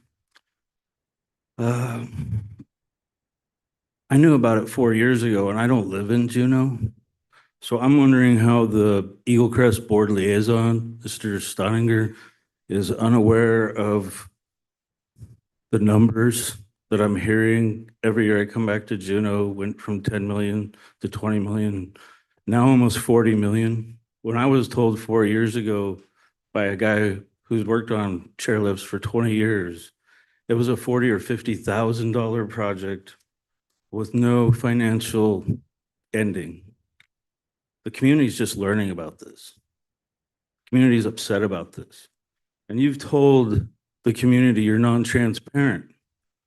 Employees up there laughed for years about this gondola that sat on the side of the road while people bought season passes driving by it, looking at their money just rusting. Now it's been shipped from here to Colorado incorrectly, and it's going to cost the city and taxpayers more money. Before this project started, did anybody ever look at what's the, profit and loss for Eagle Crest? What's it cost the community? What's $40 million going to cost the community that could turn into 80? And it's just a deferred maintenance caused the loss of Black Bear Chairlift, and deferred maintenance and your decisions to not do maintenance always comes back and costs the community more money. Stop you. Any questions? Seeing none, thank you for your testimony tonight. Thank you. Next, we have Heather Parker, Paige Bridges, and Debbie Fisher. We're going to take your testimony during this time since we pulled that 4042 off our agenda. Ms. Parker, please state your name and area of town you live in for the record. You have 2 minutes. Heather Parker, I live in downtown Juneau. Good evening, Madam Mayor and members of the Assembly. Thank you for the work that you do for this community. I'm the supervising attorney for the Southeast offices of Alaska Legal Services. And I'm here to talk about the CBJ Juneau Hope funding. Alaska Legal Services is a nonprofit statewide law firm dedicated to providing access to justice for those in need. For many residents who can't afford a private attorney, legal services is the only option for civil legal help, as there's no right to court-appointed counsel in civil cases. For over 60 years, Legal Services has worked to provide unique benefits to vulnerable Alaskans to enhance and create safer and strong communities. 2 staff attorneys and a aware-based shelter attorney, along with paralegals and volunteers, serve residents in the Juneau region. To maintain a statewide footprint, Legal Services relies on local funding from each community where we maintain a local office. The legal issues we provide assistance with are those that address a family's most basic needs: protection from abuse, maintaining safe and stable housing, protecting income, providing access to food and health care. Collectively, these services enhance community health, and safety, and improve the quality of life for vulnerable individuals in Juneau and the community at large. Through legal services, clients have an increased opportunity to live independently and keep income in the community. There are economic impact studies that show that legal services provides a 5-on-1 return on investment. Legal work can keep dollars in the CBJ community. We help ensure that clients have a dependable income, helping keep individuals from homelessness or rise out of it by protecting individuals from illegal debt collection, helping with disability benefits, helping access other state and public benefits, including SNAP, public assistance, senior benefits, and Medicaid. In just one case for a Juneau resident last fall, we helped a family get over $6,000 in SNAP benefits, which is a huge benefit to that family and to keeping the family and the dollars in this community. We also help families stay in homes with negotiations with landlords and, if necessary, represent some clients in court. We help parents and children facing imminent danger to obtain protective relief and help with family orders that allow child support and financial relief. And we provide access to healthcare, especially with Medicaid, which encourages preventative care and reduces reliance on Bartlett's emergency room, which in turn reduces costs for all Juneau residents. We're incredibly grateful for the generous funding we've received from many years through the Juneau Hope. And yeah, thank you for what you do. And please keep in mind that social services do good things in this community. Thank you. Thank you. Any questions? Seeing none, thank you for your testimony. So next we have Paige Bridges, then Debbie Fisher, and Dave Ringel. Are you going to testify? Okay. Ms. Bridges, please state your name and area of town you live in for the record, and you have 2 minutes. Good evening, Madam Mayor and the Assembly and the city staff here. My name is Paige Bridges. I live downtown on Carroll Way. I'm going to try to talk about something that an aspect of the Telephone Hill debate that's been largely missing, but to me is the most important, and that's beauty, creativity, and the arts. When I moved here in 1987, Juneau was a paradise. It was absolutely lovely.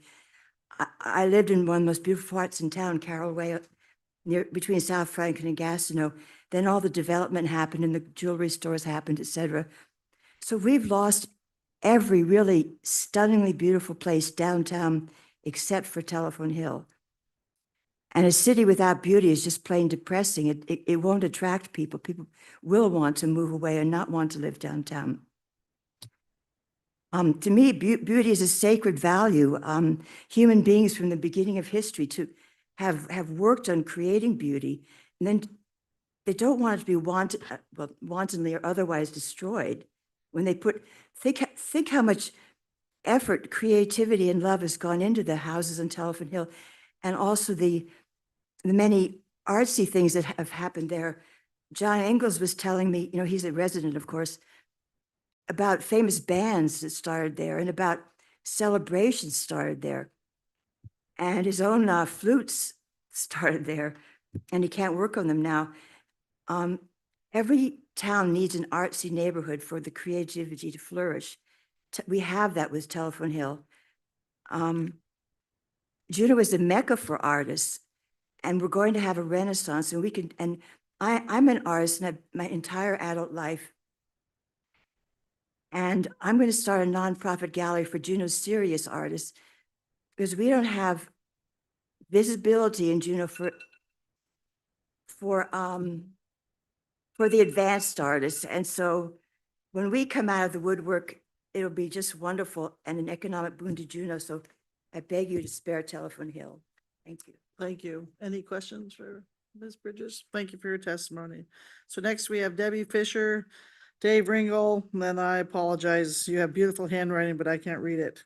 Maybe Hazel Legden? Huh? Account, sorry.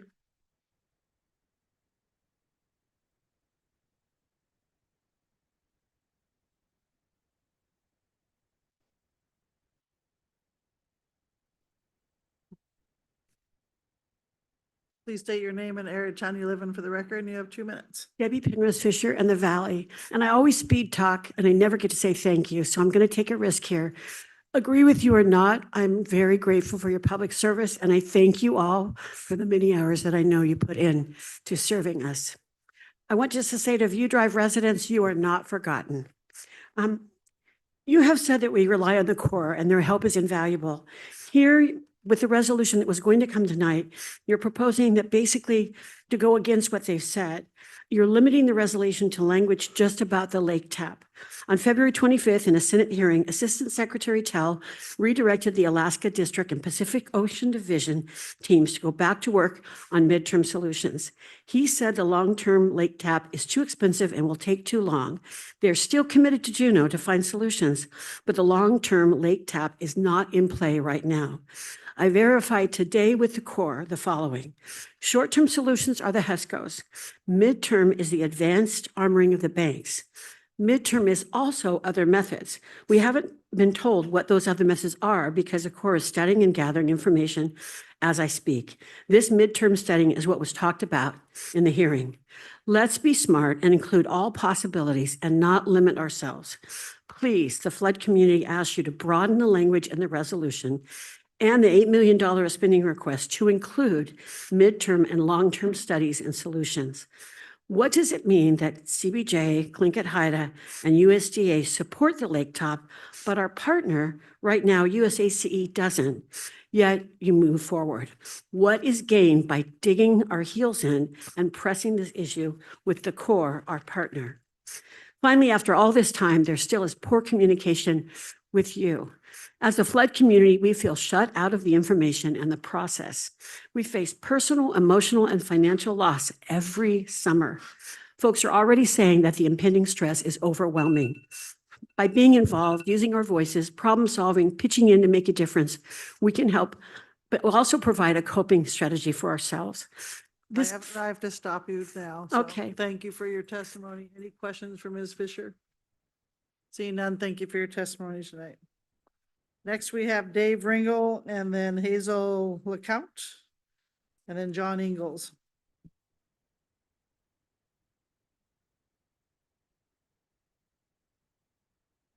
Please state your name and area of town you live in for the record, and you have 2 minutes. Dave Ringel. I live in the airport neighborhood. I'm speaking on behalf of the directors of St. Vincent de Paul who couldn't attend, but I'm also speaking on behalf of the Juneau Coalition on Housing and Homelessness. I want to begin with some good data. For the first time in 4 years, the increase that the warming shelter attendance between December, January has not increased. We have averaged 10 to 15 more people a night in January and February than in December until this year. This year, we went from 43 to 41. Might be a little bit of the weather, but I think it's also a result of decisions made about affordable housing and decisions made by many agencies within this room. We have 28 Housing First residents. Many of the people not at the warming shelter now are in those residents.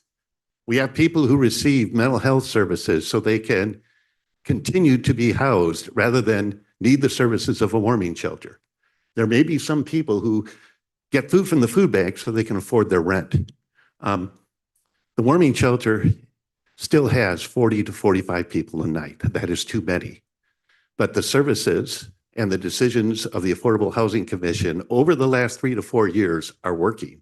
We need to continue that and see continued improvement in the fabric of our community because housing and homelessness and encampments are difficult for everybody. It's not a humane way to live, and most of the people in it would welcome the opportunity if the services are there. We're not going to totally eliminate homelessness, but these services make a huge dent in the problems we could have if we didn't have those services. Thank you very much. Thank you for that. Any questions? Thank you for your testimony tonight. Okay, next we have Hazel LeCount, John Ingalls, and then Susan Clark. Okay. So we have John Ingalls, Susan Clark, and then Bruce Simonson.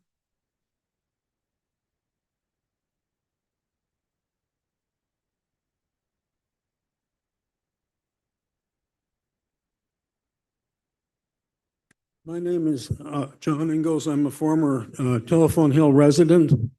And one of the most interesting and exciting projects I've seen in recent days is the Gross Alaska Theater. They've done a wonderful job of restoring everything and being very true to history, I think. And the inside is beautiful. And I remember an architect I was talking to said it could never be restored, and it looks just great. And I think it's very unfortunate for the city to tear down historic buildings when you have people who are spending their hard-earned cash right nearby trying to create history and try to make it interesting for people to visit. I'd also like to mention that this project barely squeaked by, and and actually that train left the station when Trump became president because the cost of building doubled. And there's a basic rule of economics, and it says, this is microeconomics 101, rule number 1, don't start a project based on last year's costs.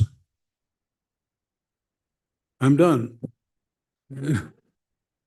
Any questions, for Mr. Ingalls? Thank you for your testimony. Next, we have Susan Clark and then Bruce Simonson.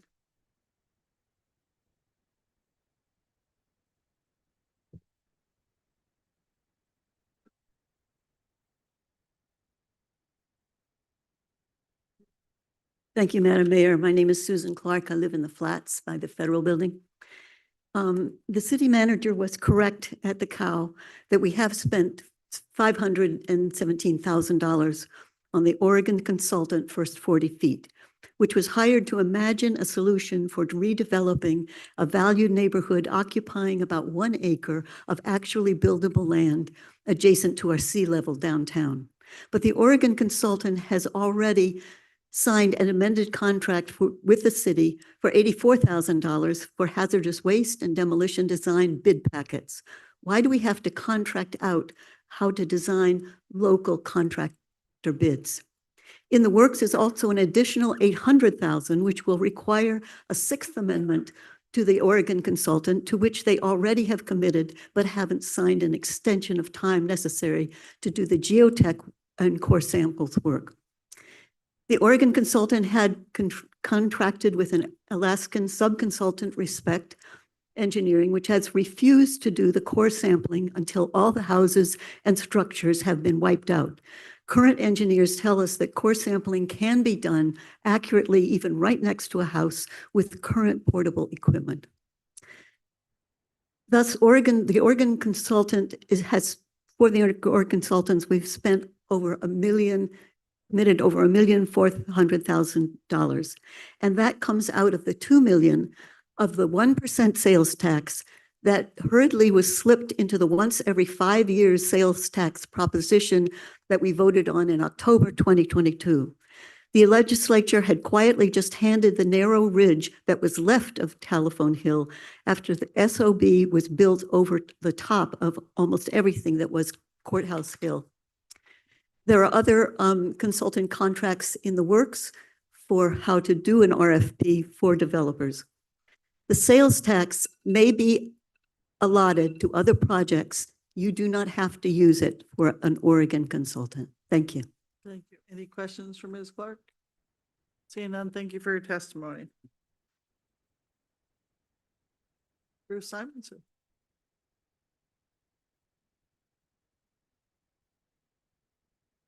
Please state your name and area of town you live in for the record, and you have 2 minutes. My name is Bruce Simonson, and I live downtown. Thank you for a chance to provide public testimony this evening. I attended the COW meeting on the 23rd, and I appreciate the Assembly's discussion on the need to issue an RFQ as part of the process for developing Telephone Hill. I believe the city should issue this RFQ, but I absolutely believe that the city should not move forward with the irreversible demolition of Telephone Hill and its homes until the Assembly and the CBJ staff publicly review and vet the responses to this RFQ. Advanced planning is in accordance with CBJ's established procedures for development in Juneau. The same COW meeting, the city manager said in the letter dated on the 23rd of February regarding a $14 million appropriation for the seed walk. For a project of this nature, we would normally take it to 100% design and then bid through the low bid process. Why is this not required for the Assembly's action on Telephone Hill? In the city's permitting code, hillside endorsements are required for any project that, with greater than 18% grade removal and has to have a full set of plans and a work schedule before the project can proceed. Why is this not required for Telephone Hill? The Assembly approved 43 grants for affordable housing units, and I applaud that.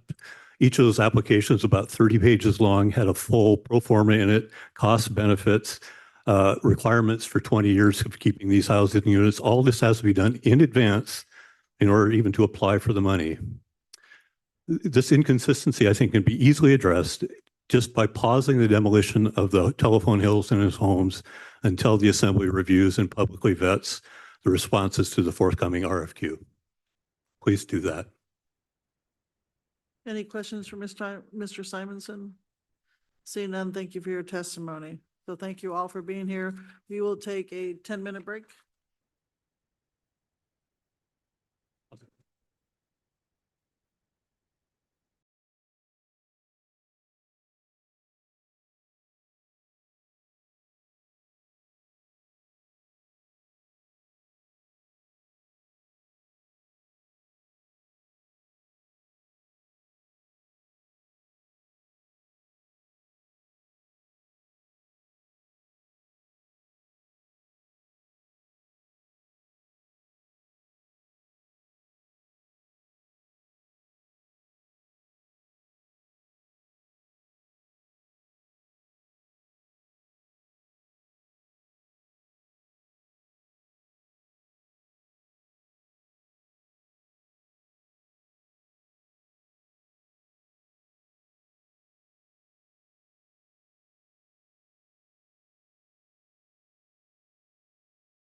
We'll bring the assembly meeting back to order. We're on the consent agenda. And just a reminder to our listening public, we have consent agenda items and then we have public hearing. And the consent items are usually just ordinances for introduction. We don't deliberate these. Usually they just get passed to be introduced and then they get set for public hearing. So just wanted to remind people about that. Anyway, is there any member of the public that wishes to, is there any public requests for consent agenda changes other than ordinances for introduction?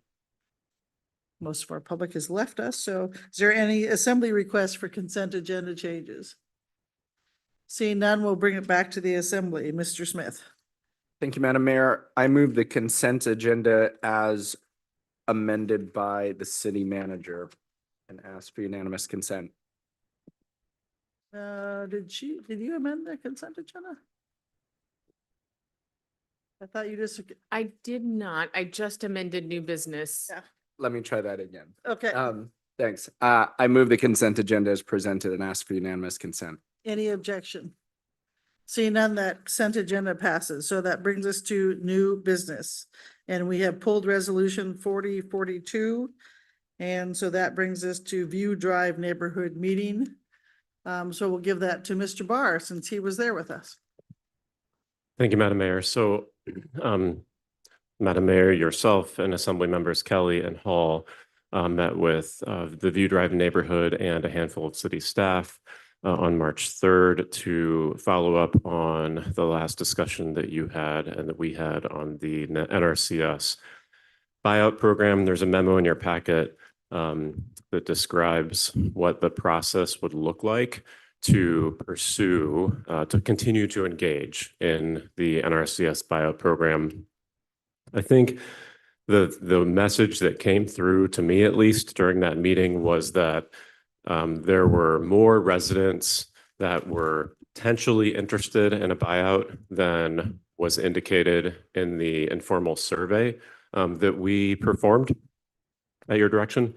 And they really expressed a need to have more detailed information about, specifically about what value they would receive in a buyout process, at the conclusion of a buyout process, to be able to make that decision.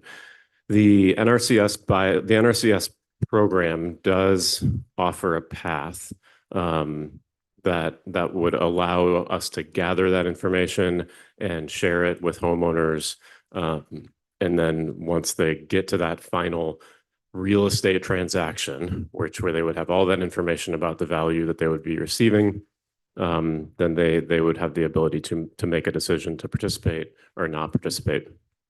The process in the memo describes how we would go about doing this if the assembly desires to continue to continue to participate in the process. So we would formally sign the NRCS buyout agreement. That would begin to obligate us to costs at two different levels. That would obligate us to the 25% cost share, which you could direct be funded by value in the homes, or paid for with local dollars, or paid for with other dollars to be determined. The salient fact there is that 25% of the costs that are eligible to be shared with NRCS cannot be federal dollars. They just have to be local, or they just have to be non-federal dollars of some flavor. There's also costs that CBJ would bear that are not eligible for a 75-25% cost. Those are, we think, a smaller proportion of the overall project, but it's not a de minimis number. We would then, after signing that NRCS buyout program agreement, we would begin doing appraisals. We've had some preliminary discussions with the Southeast Alaska Land Trust. Their executive director was also at that meeting on March 3rd, and offered some insight and comments. and potentially with their help, or certainly at least with their involvement, conduct appraisals on each parcel at the pre-2024 GLOF levels, and then also engage in cost estimating to determine exactly how much it would cost us to demolish the homes on View Drive, those that want to participate, as well as return those parcels to a natural parkland state for eventual conservation. Once we had all of that data, we would be prepared to negotiate that real estate transaction.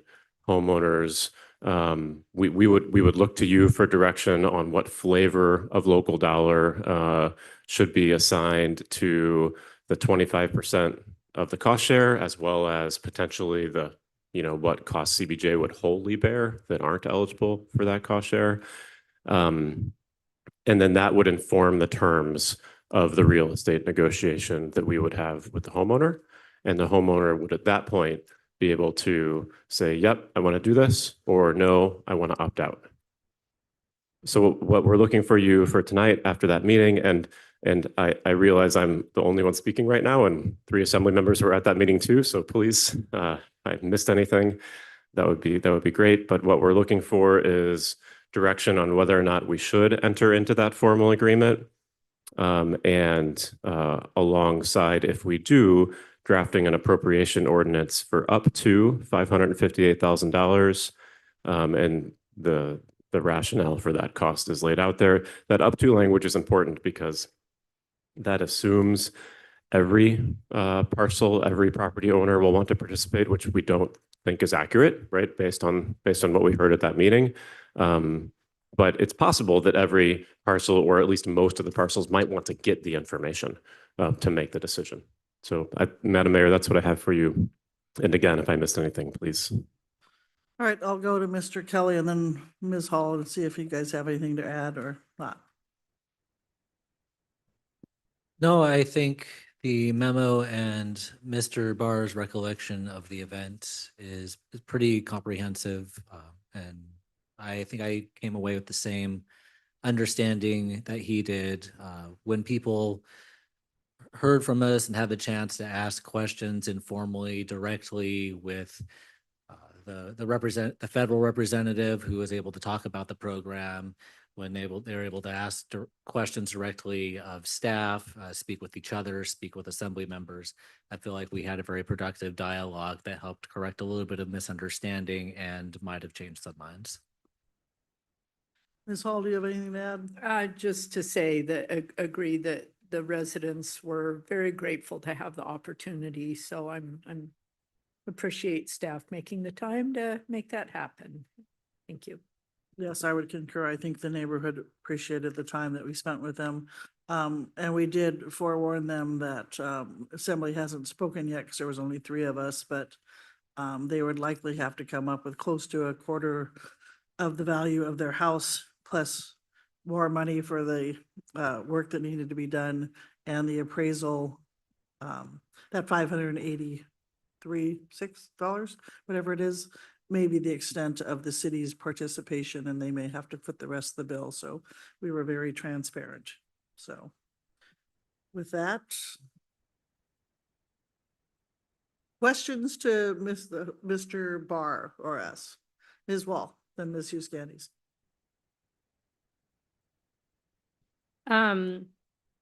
The costs here, I know we talked about this last time, but the costs that are not NRCS cost share, what exactly does that entail? And like, what is that for? And how did you estimate it?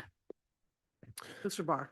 Thank you, Madam Mayor. The NRCS program allows for a small percentage of what they call technical assistance to be part of the cost share. And technical assistance is things like project management services and administrative overhead and things of that nature that we commonly think of the services that our engineering department provides through construction administration and inspection and planning and design, those types of things fall under the umbrella of technical assistance. And we are confident that the percentage that would be eligible as part of the total project cost will be insufficient to cover what is a kind of a typical amount of those costs for a project of this scope. Also, like permitting costs are not covered, things like that. So we don't have a firm estimate of what those dollars are. We just know they will be there and significant. And if I had to ballpark it, I would say somewhere in the $1 million range, but I'm ballparking pretty hard there. Ms. Hughes Candies.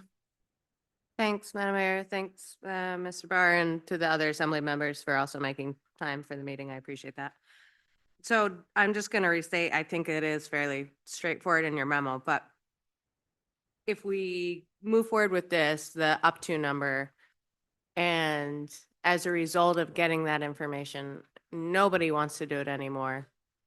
CBJ would only be on the hook for those the other work of estimating. We would have appropriated funds for that. Is that accurate, or is there? Mr. Barr. We can also off-ramp at that point. Thank you, Madam Mayor. That's correct. We can also off-ramp at that point. There will be costs. If no homeowners decide to participate at any point, there will still be costs that we would be obligated for. But at that point, most of those costs should be 75-25 split between us and NRCS. Okay, thank you. And sorry, if I could just add, those costs would not exceed $558,000. They would probably be less. Any further questions?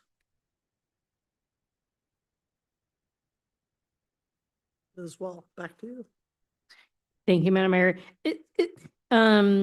Is there any way that anyone's thought about where we could only do the appraisal if somebody is seriously thinking about this? I'd hate to spend, maybe there's no way to tell, but spend money for a private homeowner who just wants to find out what their house is worth, if I'm understanding this correctly, and they're not participating in this program.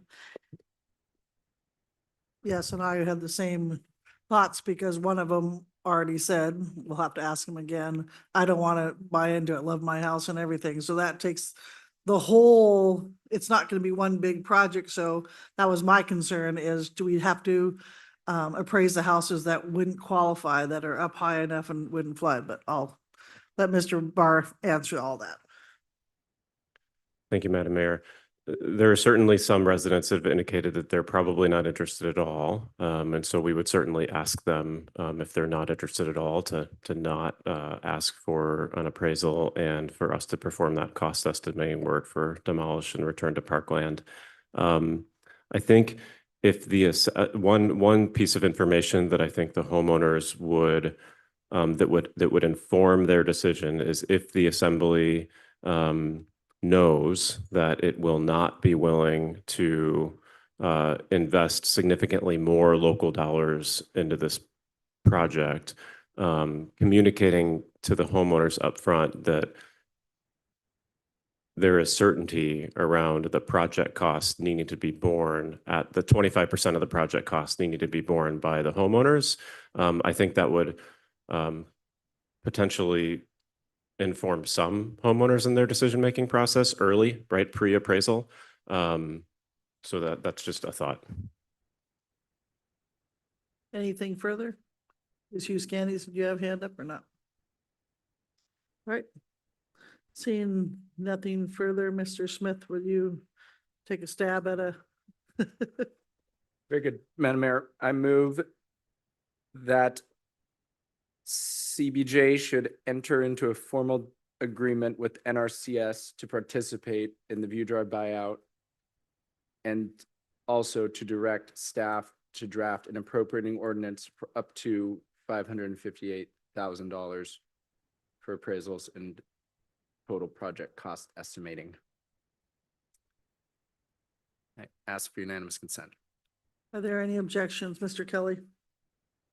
Thank you. I would move to amend it to allow the flexibility in drafting the ordinance that it could come from either general funds or emergency reserve, and ask for unanimous consent. Are you objecting? Okay. Would you wish to speak to your objection? Just that I do not want to dip any more into our general reserves than we already have. Any further objection? I'll object because I don't think we should tie money up yet until we exhaust all avenues. So we have an amendment on the floor and objects, Ms. Hughes Candies, did you want to speak one way or the other? Thanks, Madam Mayor. I'm looking for clarity. These are two objections to the amendment? Not Yes. to the, okay, thank you. So we have an amendment, we have objection. Madam Clerk, will you call roll? Thank you, Madam Mayor. For Mr. Kelly's amendment to allow flexibility in drafting the ordinance that it could come from either general funds or emergency reserve. Mr. Kelly. Actually, point of clarity, can I ask one more question? I know she started clarifying. Only because because you got in there before someone voted, yes. Thank you, Madam Mayor, and thank you all for your lenience. That as an amendment, I actually now am having a moment of confusion. So the only motion I heard was let's enter into the agreement and direct staff to do an ordinance up to. I don't think I've seen an ordinance. The funding source has to be clear in the appropriating ordinance, so it can't have flexibility one way or another. So are you asking for two ordinances to be created? Because I don't, and maybe the attorney can correct me and I'm over confusing this. So, Madam Attorney. thank you for the question. So in the appropriating ordinance itself, it can designate two potential funding sources. You would have to decide at the next meeting to designate one, but I believe Mr. Kelly is asking for it to be drafted with options so that you don't have to decide right now what fund it comes from. So we can draft it that way. You can't pass it that way. All right. Do we need 2-minute recess to think about this? Mr. Kelly, do you have something? I just wanted to speak real quickly to it, especially to address Ms. Atkinson's concern. I have some very preliminary ideas that I would like to investigate to how those funds would be able to be repaid. So it wouldn't be a permanent drawing down. I just wanted to address that before our days. Thank you. Thank you. Ms. Hughes Candies, do we need a 2-minute recess or? Thank you, Madam Mayor. I guess I can probably move without an ordinance or without a recess. I think for me, as I'm deciding to do this vote, in general, yeah, having more options, you can always just weed them off. So I don't particularly care. It's not going to make more work for staff necessarily, but I was also not sure even I understood the nature of the objection to that amendment. I both don't understand the amendment and don't understand the objections to it. So I think I can vote based on that. I don't always know what you all are thinking. Thank you, Madam That's Mayor. right. Are you maintaining your objection, Ms. Atkinson? Well, after everybody's discussion, I'll withdraw mine. So we have a motion with objection. Please call the roll. For Mr. Kelly's amendment, Mr. Kelly, Yes. Ms. Atkinson, No. Mr. Brooks, Yes. Ms. Hall, No. Mr. Steininger, Yes. Ms. Hughes Candies, Yes. Ms. Wall, Yes. Deputy Mayor Smith. Yes. Motion passes. Oh, Madam Mayor. Yes.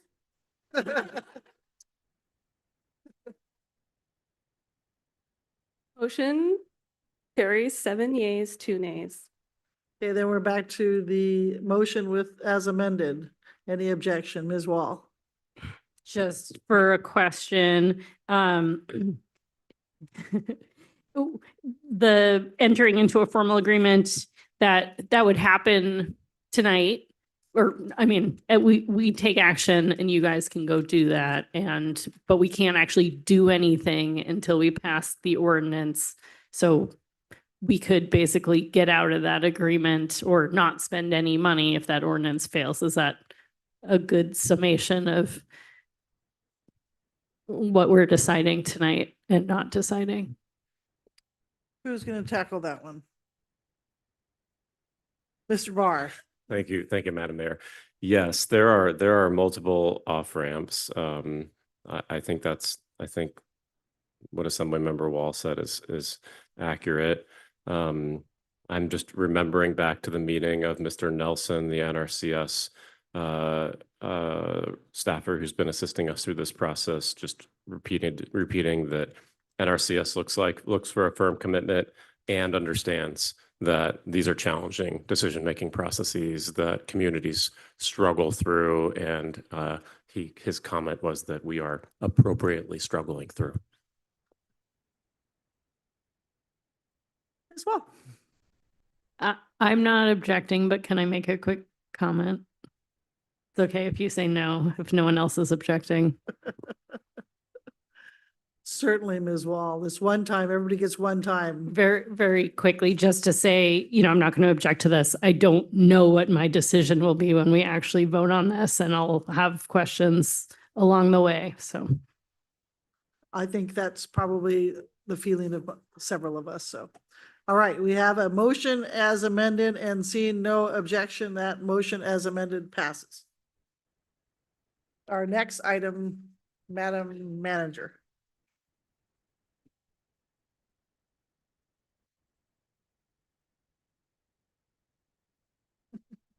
If I may, Madam Mayor, an ordinance establishing the City and Borough Eagle Crest Recreation Area Department and Recreation and Ski Area Advisory Board. Go ahead, Madam Manager. Thank you, Mayor Weldon.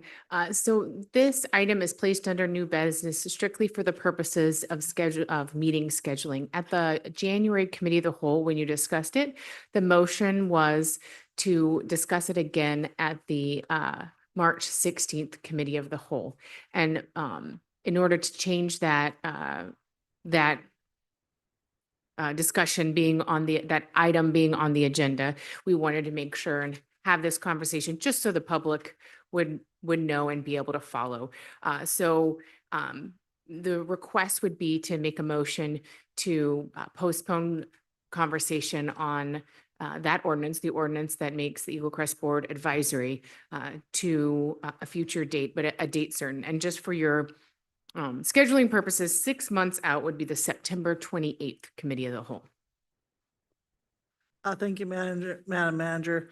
I am going to pass the gavel to Mr. Smith since it was my ordinance, and I'll speak to it when he's ready. Go ahead, Madam Mayor.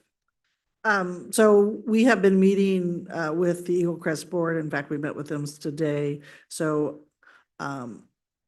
there's just a lot going on, and I don't think now is the time to tackle this issue with the board. Since we're tackling so many other issues, which we're going to hear even more about on April 1st.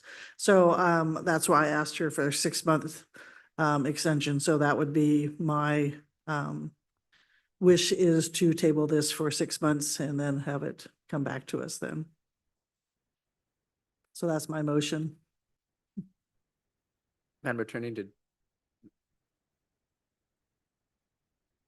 It's not tabling, it's postponing to a date certain.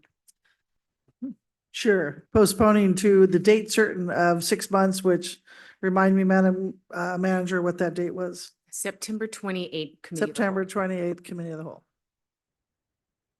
heard the motion. Objection, Ms. Wall. Thank you. I'm curious what we know about Eagle Crest Board's current timeline for hiring a new GM. I spoke to this last time. I'm not opposed to postponing this. I agree. I don't think we're ready to make this decision to disempower them, but I do worry that this hanging out there is going to have impacts on their ability or inability to hire a GM. So curious. I definitely think there are lots of things they've got to figure out. So it's a tough one. Wondering what we know. Thank you. So the board is proceeding with applications for Eagle Crest General Manager. They have received applications. We're just checking to see if the position is closed, but they're proceeding on that hiring decision. Mr. Brooks. Ms. Atkinson. Thank you, Mr. Chair. Is there a date set yet for discussions between the board and the manager's office and any or with Gold Belt as well? Yes, we met today with Gold Belt, and we will be submitting an official request per direction from the assembly at the joint meeting. And that request is, to look at what Gold Belt could provide for assistance with both the gondola and the ski area. And Follow up. Yep. What date is that next joint meeting on? We will be requesting officially from Gold Belt that feedback, and then that will be discussed at your April 1st Finance Committee, where you're also going to spend time looking in greater detail at the budget details and different trajectories for the gondola. And I will just mention that the first review of applications is March 15th, which is like a Saturday or something. Anyway, it's open for another week. I'm sorry, it's open till filled, but the first review of applications is on March 15th. Ms. Atkinson. Thank you, Mr. Chair. I do feel ready to make this decision tonight, but I can read the room. So I guess my follow-up question then would be, has there been any discussion about doing a similar thing with the airport manager, where the city manager's office was involved in the hiring of that person? You have not given us that direction.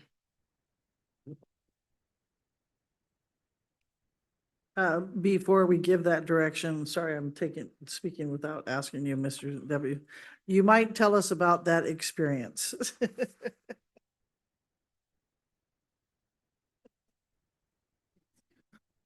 I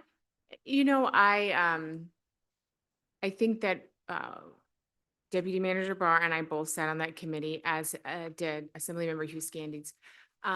I'm not sure how productive it was, use of our time. I do know that the board, of course, appreciated our professional expertise in hiring executives, but it really was an airport board decision, and they wanted to exercise their influence there. So we're kind of like, I think we served in more of an advisory role, and I'm not sure if I don't think it was a negative outcome, but I'm just not sure that it was the best use of everyone's time. I saw Ms. Wall first and then Ms. Hughes Scandies after that. I'm thinking through this, I'm gonna formally object. I do want to make the decision not to disempower the board. I think I've been clear about that. So I would rather make it soon so that we can put that to rest for a while. I agree that someday it might be worth exploring. I don't think leaving it out there is a good idea. So I'd rather us just make the decision. Very good. So we have now a motion and an objection. Ms. Hughes Scandies, did you still want to say something? Very good. Yes, thank you, Mr. Chair. I was actually initially put up my hand to chime in on the airport hiring situation because I spent a lot of time with the manager's office and the airport board. What I will say that Ms. Wall brought up is true. You have to be very clear in the interviews. I was chairing that, and they're talking to the managers, but we're also needing to make clear, because we hadn't made a decision to de-empower the airport board, that they were going to be answering to this civilian or whatever, this, 9 people the same way here. And that's a very different skill set and a very different job than having a manager. So I think it would be a bit of a pickle for us to get involved. That said, what I saw as a gain, it took a tremendous amount of time, was it's really a matter of trust of whether you feel like you need to be in the room. It was comforting for me to be in the room. It was also a big investment of effort. So I think if we feel, something that I took out of that, our joint meeting with the Eagle Crest Board, was that there just needs to be open communication continuously. And if we feel like that's enough to keep up the trust, then I think it would be better to steer clear. So I just wanted to add that from the assembly position. But since Ms. Wall made that motion, I think I'm going to say that all of the decisions that we're going to make, these are all tied. So I don't know that having it postponed is going to make necessarily a big difference. You can kind of see how I'm making my decisions tonight, like, we might change our mind, but yeah, I guess I'll pause and think there. And Mr. Steininger and then Mr. Brooks. Thank you. And I think what I'll say here, I'll speak in support of the mayor's motion. I think that the discussions that we're going to have and the decisions that we'll have to make after we have those discussions on the 1st, depending upon the direction we choose to go as an assembly with Eagle Crest and the direction we go there might change how I view empowerment versus disempowerment, and forcing us to have that empowerment, disempowerment discussion before we've kind of made those decisions, those pretty existential decisions for the ski area. I think, I think we have to have that empowerment discussion, but I think it should happen after we've kind of figured out the probably more important question that's in front of us that we'll be talking about on the 1st. And so, I don't know about pushing it all the way 6 months, but can we, I guess, to shift suddenly into a question, if we pass this motion to push it out to a date certain, can we pull it up sooner than that with another motion at some point?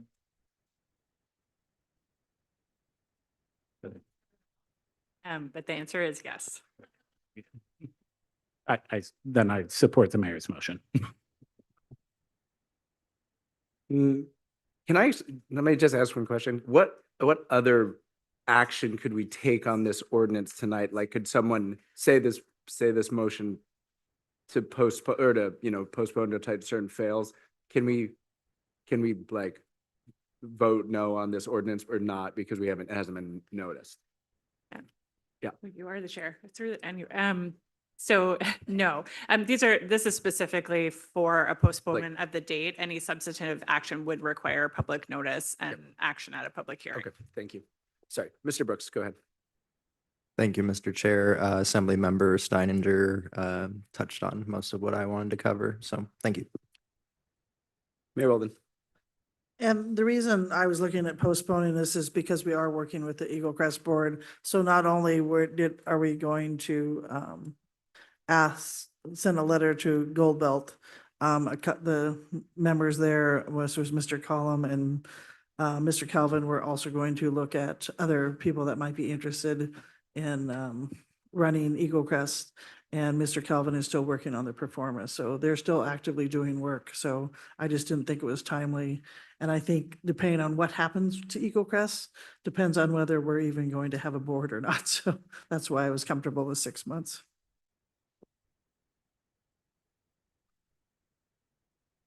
Okay, we have a motion and objection. Madam Clerk, would you call the roll, please? Thank you, Deputy Mayor Smith.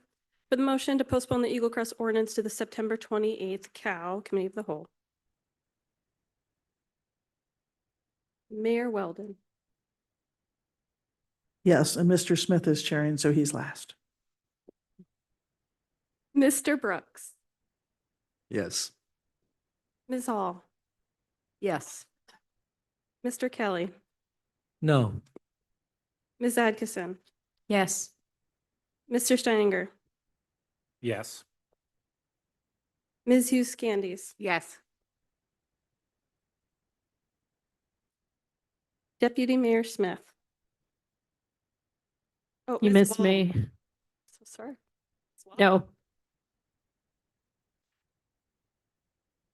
Motion carries with, oh. Deputy Mayor Smith, Yes.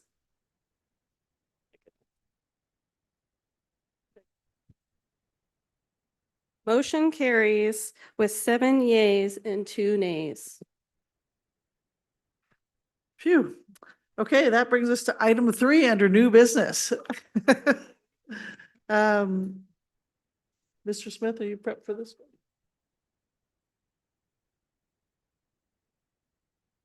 Ms. Hughes Candies, would you please give us a motion? Oh, sorry, Madam Clerk, will you read the title of 3? Sorry, it's getting a little tiring. Thank you, Madam Mayor. Hardship and senior citizen disabled veteran late filed real property tax exemption applications. Ms. Hughes Candies. Thank you, Madam Mayor.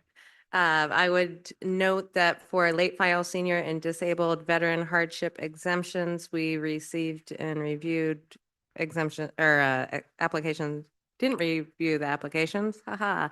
Late file veteran and disabled hardship. Let's all start over. 2 applications for late file senior and disabled veteran hardship exemptions, Paula Sumdum and Daniel Roundow. And I move that those be accepted and sent to the assessor for processing, review. And I ask for unanimous consent. Any objection? Seeing none, that motion passes. Thank you, Ms. Hughes Candies. So now we're on to public hearing. Item 1, Madam Clerk. Thank you, Madam Mayor. Ordinance 2025-01, lowercase b, uppercase AB, an ordinance appropriating $493,000 to the manager for the Dezonta Kahini Playground Capital Improvement Project, funding provided by Juneau School District funds. Thank you, Madam Clerk. Madam Manager. Thank you. This project appropriates just shy of 500,000 of Juneau School District funds to complete the Dezonta Kahini Playground project. That is an addition to the 845,000 in CBJ funds that's previously appropriated. I will note that Superintendent Hauser has valiantly sat through everything this evening. So he is in the audience, and I recommend you take public testimony and adopt this ordinance.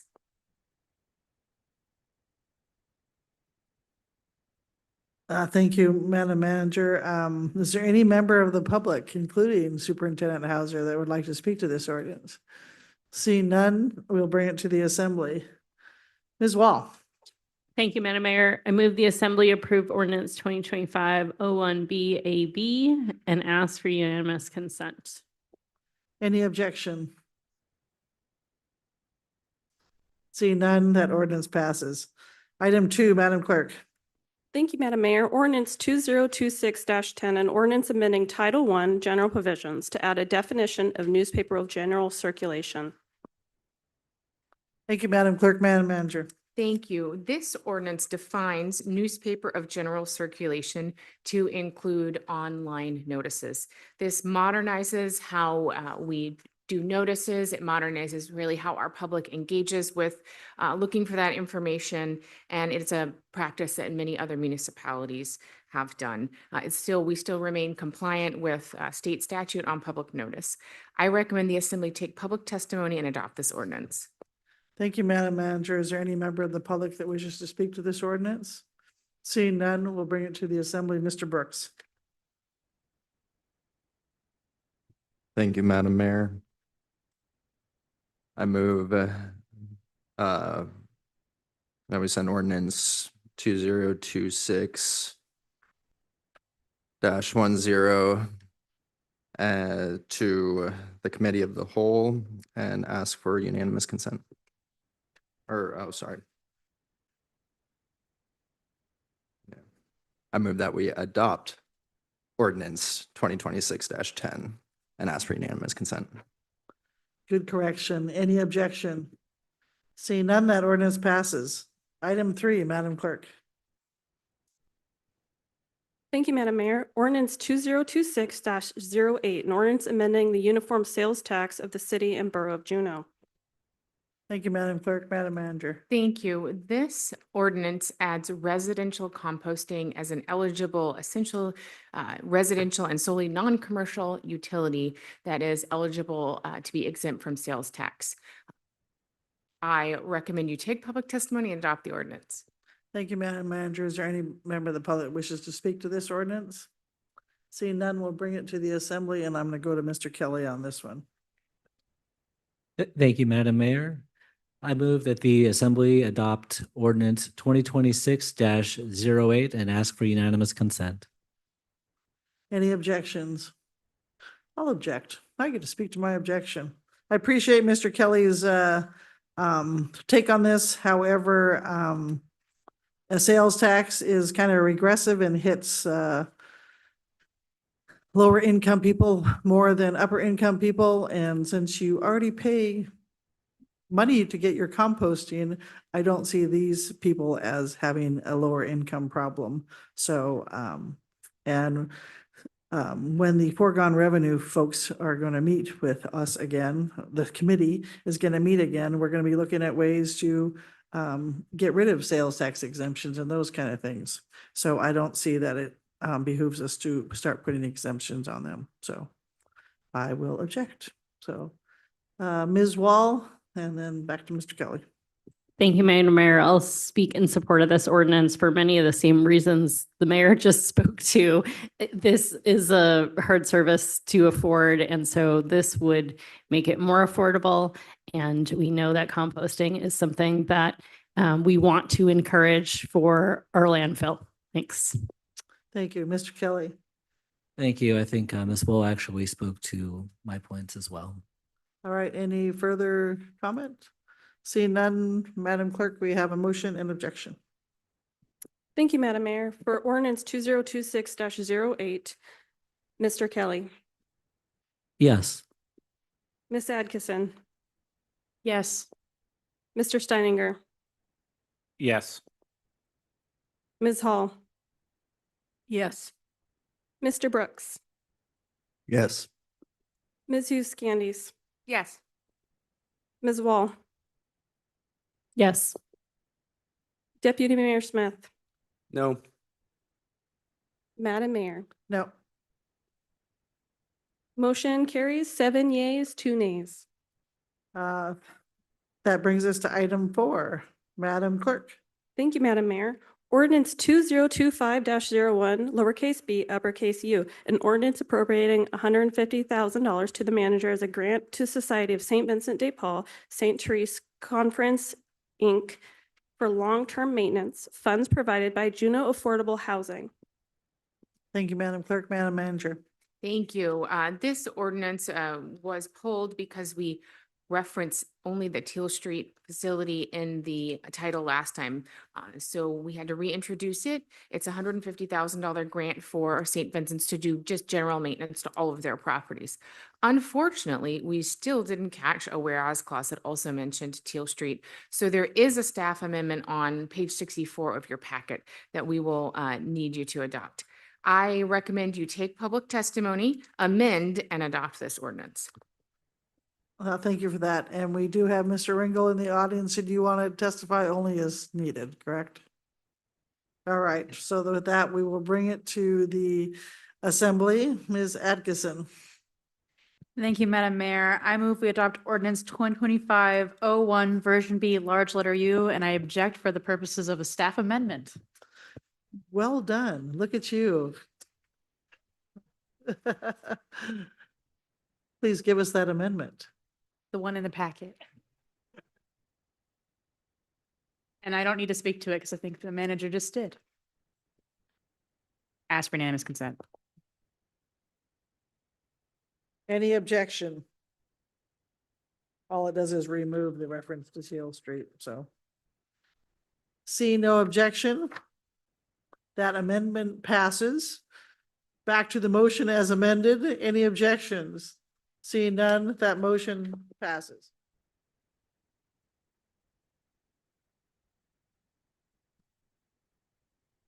Do they need to declare? Okay. Okay, so the amendment passed. Back to the motion as amended. Ms. Hall. I would like to declare a conflict of interest as I sit on the Board of Directors of St. Vincent de Paul. I'm declaring, and I'm not a conflict of interest. And you've spoken to the attorney and she is good with it? Yes, that's right. I have. Okay, thank you. Mr. Steininger. Similarly, I would like to declare not a conflict of interest. Having spoken to the attorney, I sit on the Finance Committee for St. Vincent de Paul. Okay, thank you for that. I was so close to doing so well on that one. All right, so motion as amended, any objection? Seeing none, that motion passed. So that brings us to item 5, Madam Clerk. Thank you, Madam Mayor. Ordinance 2025-01, lowercase b, uppercase c, an ordinance appropriating 2 million to the deferred building maintenance capital improvement project funding provided by the general fund. Thank you, Madam Clerk. Madam Manager. Thank you. This ordinance replenishes the deferred building maintenance CIP with $2 million of general fund that was removed from it when you made the transfer to fund renovations to the new municipal building, also known as the Burns Building. I recommend you take public testimony and adopt this ordinance. Thank you, Madam Clerk. Any member of the public wish to speak to this ordinance? Seeing none, we'll come back to the assembly. Mr. Steininger. I move the Assembly adopt ordinance 2025-01BZ and ask for unanimous consent. Any objection? Seeing none, that motion passes. Oh, Mr. Brooks, you need to wave your hand more. Mr. Brooks. Thank you, Madam Mayor. Objection for the purpose of a question. I was just wondering why we didn't just do the $2 million appropriation straight out of the general fund and took it from deferred maintenance, and now we're going from general fund to refill that deferred maintenance. Like, why didn't we just take it straight from general fund to begin with? Madam Manager. So I presented you with a transfer request that found kind of funds from various different projects that I believed had room in them. The Assembly decided that you wanted to, you made that decision as a body to move forward with that transfer request and then introduce an ordinance to backfill deferred maintenance. Thank you. Okay. We have a motion. Any objection? Seeing none, that motion passes. Item 6, Madam Clerk. Thank you, Madam Mayor. Ordinance 2026-07, an ordinance exempting the 2026 fireworks display purchase from compliance with the procurement code. Thank you, Madam Clerk. Madam Manager. Thank you. We are making great progress working with the fireworks crew that has put on our annual 4th of July fireworks show for many, many years now, and increasing our collaboration with them. Docks and Harbors has taken that on, and hats off to them for really trying to find ways to, find them appropriate storage and in the future, make sure that those purchases are subject to CBJ procurement code. However, because you have to purchase fireworks so far in advance, this ordinance is required in order for that group to get reimbursed for purchases that were made for this upcoming year. Thank you, Madam Manager. Any member of the public wish to speak to this ordinance? We've lost all our members of the public. We'll bring it back to the Assembly. Ms. Hall. I move we adopt ordinance 2026-07 and ask for unanimous consent. Any objection? Seeing none, that ordinance passes. So that brings us to staff reports, and we had to postpone this last time, so Madam Clerk. Thank you, Madam Mayor. In your packet, I've included the 2026 municipal election overview and deadlines. This should look familiar. This is what we include every year with upcoming municipal deadlines. The high-level overview of the 2026 municipal election, including general election timeline, key statutory deadlines the assembly should be aware of, such as candidate filing, ballot preparation, and the vote by mail election period. No action is required tonight. This is just informational and intended to give the assembly a look at the schedule and constraints that guide the clerk's office as we administer the election. Any questions for Ms. Hendricks? Mr. Kelly? Thank you. This question was posed to me by a constituent, somebody who was concerned about the change at the United States Postal Service on Christmas Eve. You might have heard that there's a change as to when the mail that you're submitting, especially for a ballot, is being stamped is not necessarily when you submit it to the post office.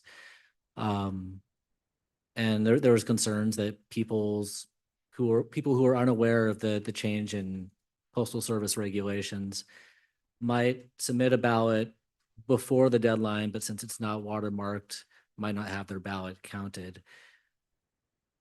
I share my constituents' concerns and was wondering if the clerk's office is planning to do any sort of communication around that to encourage people to remedy that, perhaps by getting it canceled in person or submitting it early. Thank you. Madam Clerk? I believe that we have encouraged on our mail out that individuals who mail close to the end of the deadline really should be bringing that to the counter and getting it stamped in front of them to care for that. But I'll make sure to double check that when we're throwing together our informational guides this year. Yep. And they also point out where the drop boxes are, and people can come to City Hall and drop theirs off anytime. Mr. Steinecker?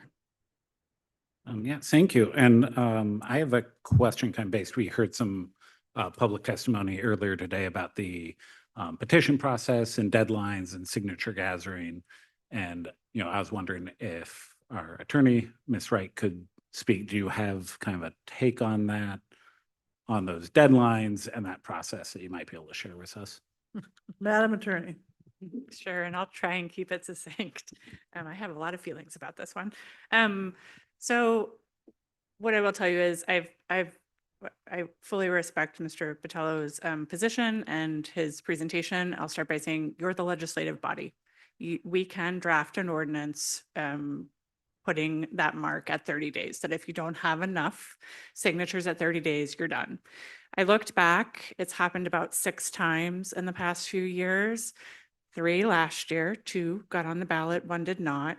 And back in 2021, there were 3 cruise ship petitions, all of which did not have the number of signatures, and they did not get the signatures after the 10 additional days.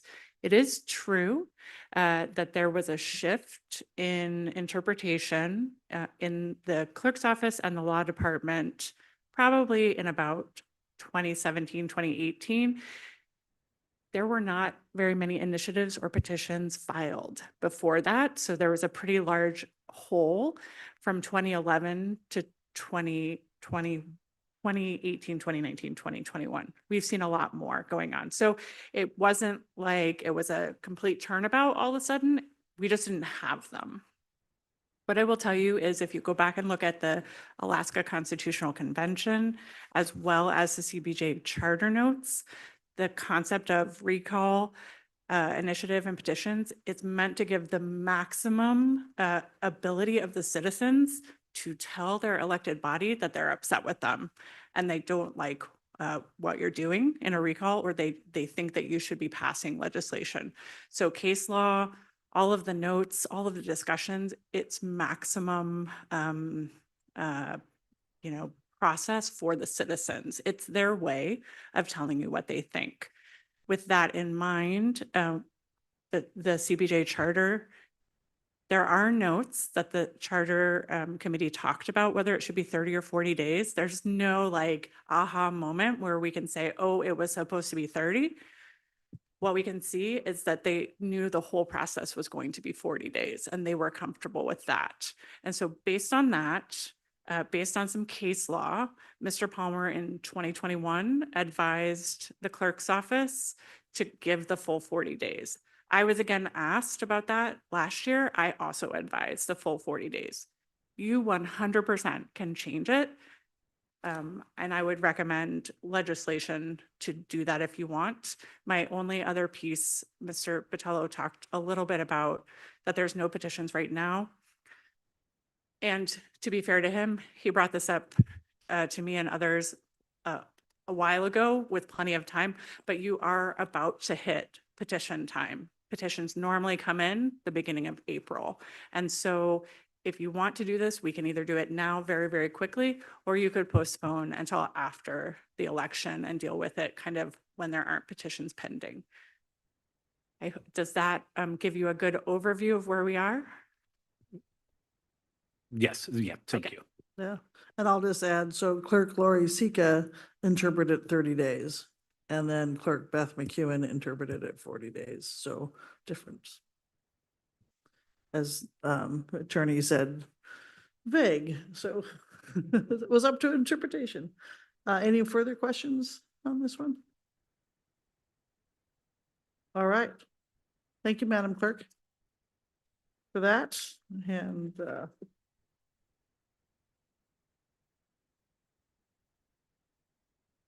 any further staff reports? No.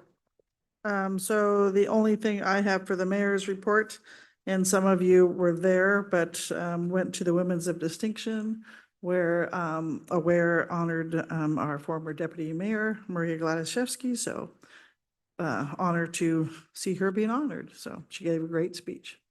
So that's all I have on my mayor's report, other than watch the melting and freezing because it's slippery everywhere. So with that, we will go into our committee reports. Mr. Smith, Committee of the Whole, you have anything? I was not in attendance and you gracefully chaired for me, so thank you. I forgot to prep that, so if anybody else remembers anything of the mail. Ms. Wall, finance has been busy. Thank you, Madam Mayor. We had a finance committee last week that I'm sure you all remember. And our next one will be a special assembly meeting. We will be meeting with Docks and Harbors and the school board. And that is coming up in next week. The 18th, yes, next week. Thank you, Ms. Wall. Lands, Ms. Hughes Candies. Thank you, Madam Mayor. In February, the Lands Committee met and we discussed a vertical bridge lease for a comms tower, a land trade in the works with CBJ and the state of Alaska, trading a bit of land that is directly to the side and under of the Juneau Douglas Bridge that the state just wants to make sure that nothing permanent gets built there in case they need to repair the bridge. And in exchange, we could free up some land into CBJ custody that would be beneficial for North Douglas boat ramp, which is something people have been trying to develop for a while. Introduced tonight was the ordinance related to City Hall's disposal. Lands Committee looked at this and talked about a couple of different methods of disposal. Now that it's been introed, I'm sure we will talk about it as a full assembly. Look for that at a future COW. I say with confidence, not being sure that's where it's going. We also talked about peer-to-peer car licensing fees or fees related to that. And that is if you have been seeing any churros or increased churro usage, you might have in the downtown vicinity. And those were our keeping it moving of the day. And then we also, the Lands Committee took a look at all of the past, not the true comprehensive, but a lot of past materials related to short-term rentals and limitations on short-term rentals. So they are queued up and ready to talk about next steps coming out of the short-term rental task force. Thank you. Public Works. Thank you, Madam Mayor. We met last in late February where we had some transfers because there are water mains failing in lots of places around town, so that's fun. We also talked about the downtown waterfront improvement, which is the new city museum, and sort of some the process of actions on that. And I also got an update on the recycling center, which is back up and running. So that's good news. We got a presentation on the solid waste situation and the transfer station, kind of keeping us up to date on what to do when this landfill fills up. And we were going to discuss microtransit, but we ran out of time. So we will be doing that this upcoming meeting. Thank you. Want to do Visitor Industry Task Force while you're there? Don't remember what we did in the Visitor Industry Task Force. Downtown congestion. We did downtown congestion. Thank you, Mr. There you go. Senator. And I believe we have a meeting this Thursday. This Thursday where we're doing flight scene, I think. Okay, thank you for that. I'll read it the day before. Okay.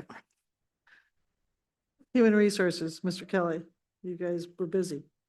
We were busy, not nearly as busy as Lands Committee, but we did conduct quite a bit of business. We are forwarding to the Committee of the Whole. Sorry, Mr. Deputy Mayor. Actually, I guess I shouldn't apologize, but anyway, we are forwarding to the Committee of the Whole a draft resolution. This resolution was brought to us by the Human Rights Commission, which has a very similar acronym to our own. And the idea around this resolution was to increase engagement in our in our many committees and commissions. So we'll be forwarding that to the Committee of the Whole. We did make a few amendments ourselves and hopefully be able to do a little bit more refining at the Committee of the Whole. We discussed a resolution brought forward by Mr. Brooks to consider a change to assembly rules. We've decided to hold that in committee so we can refine the language on that. And we did manage to dispose of a long-standing committee topic, and that was discussion on board members serving past their term. And at least, I wouldn't say we disposed of it, but we advanced the conversation and we'll be reviewing some language at our next Human Resources meeting around that. Finally, we do have some appointments to we forwarded. So I move that the Assembly approve the reappointment of Nadine Lefebvre and the appointment of Miguel Rohrbacher, both to the labor representative seats on the Personnel Board for full terms beginning immediately and ending January 31st, 2029, and ask for unanimous consent. Any objection? Seeing none, they are appointed.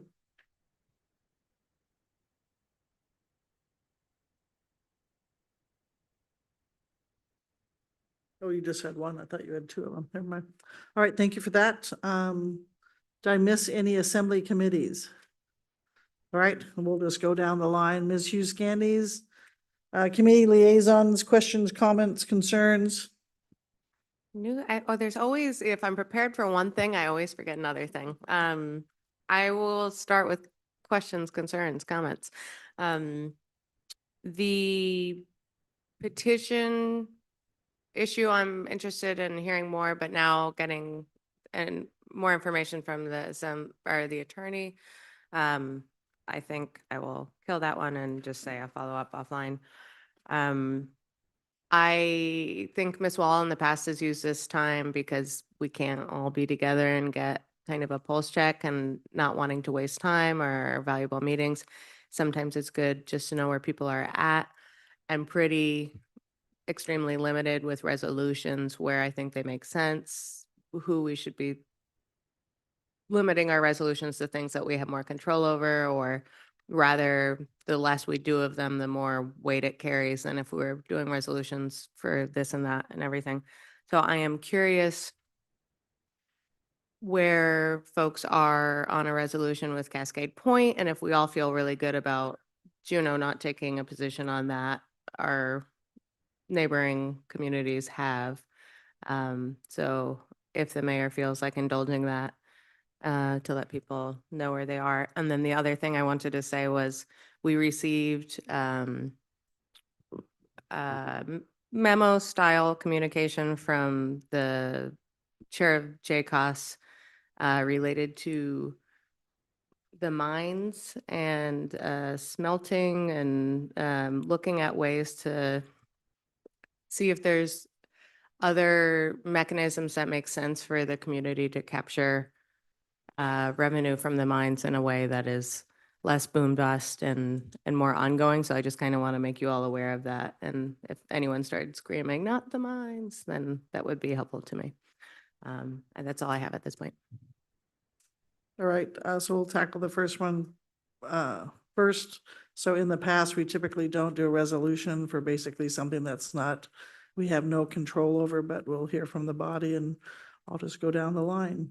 So I'm not starting with you, Ms. Hughes Candies, because you asked the question. So Ms. Wall, I'll start with you. I don't think this is something we should take a position on. I do think it's important for our community, but I don't see how us doing that moves the needle on it. I also don't think we all agree. And I think it's kind of only powerful if we all agree. So that would be my guess, is that getting into that debate won't be worth it, worthy of our time. Thank you, Ms. Wall. Mr. Brooks, you want to weigh in? And you can pass. Thank you, Madam Mayor. I just feel like we have a lot of energy that needs to be focused on the issues that will have the most immediate impact on. And that's a lot of our own budget woes, and this is more of a state budget woe. So I would like to keep it on as much city matters as possible that we have a say in. Thank you, Mr. Brooks. Ms. Atkinson. Thank you, Madam Mayor. Personally, I'm definitely not opposed to a resolution on this, but I do tend to agree with you, Madam Mayor, that it's best in a situation where there is public comment to submit, or you're supporting a project that is like out for public comment or bid or something like that. And this is not one of those situations. And it is my observation that in general, the folks who represent Juneau at the state level are already have their opinions formed on this one, and I don't know that this will change that. So while I support the concept, I do think it might not be worth the time this body would spend. Thank you, Mr. Steininger. I don't have much to add to what's been said before. I don't think it's necessarily worth our time to work on. And I would echo what Ms. Wall said. I think you put it best. Ms. Hall. And I would also echo what Ms. Wall said and others have said previously. Thank you. Mr. Kelly. Thank you. I might join the minority with Ms. Hughes Candies. I guess I'm more flexible on whether or not we take a position on this. I think at least a couple of us, though, have taken public positions as well. So I guess that's always also an option. Thank you, Mr. Smith.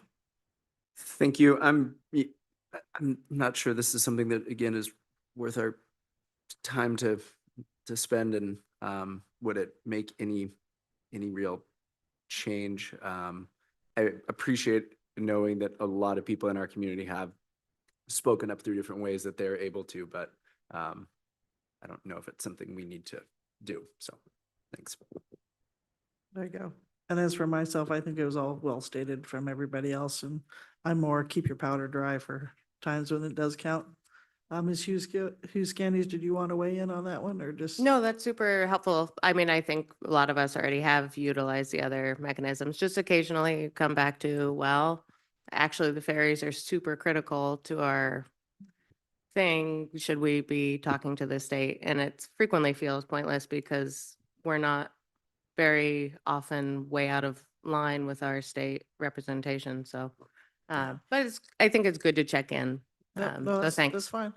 And like you said, we don't get to talk very often. And then your second thing, I'll be totally transparent.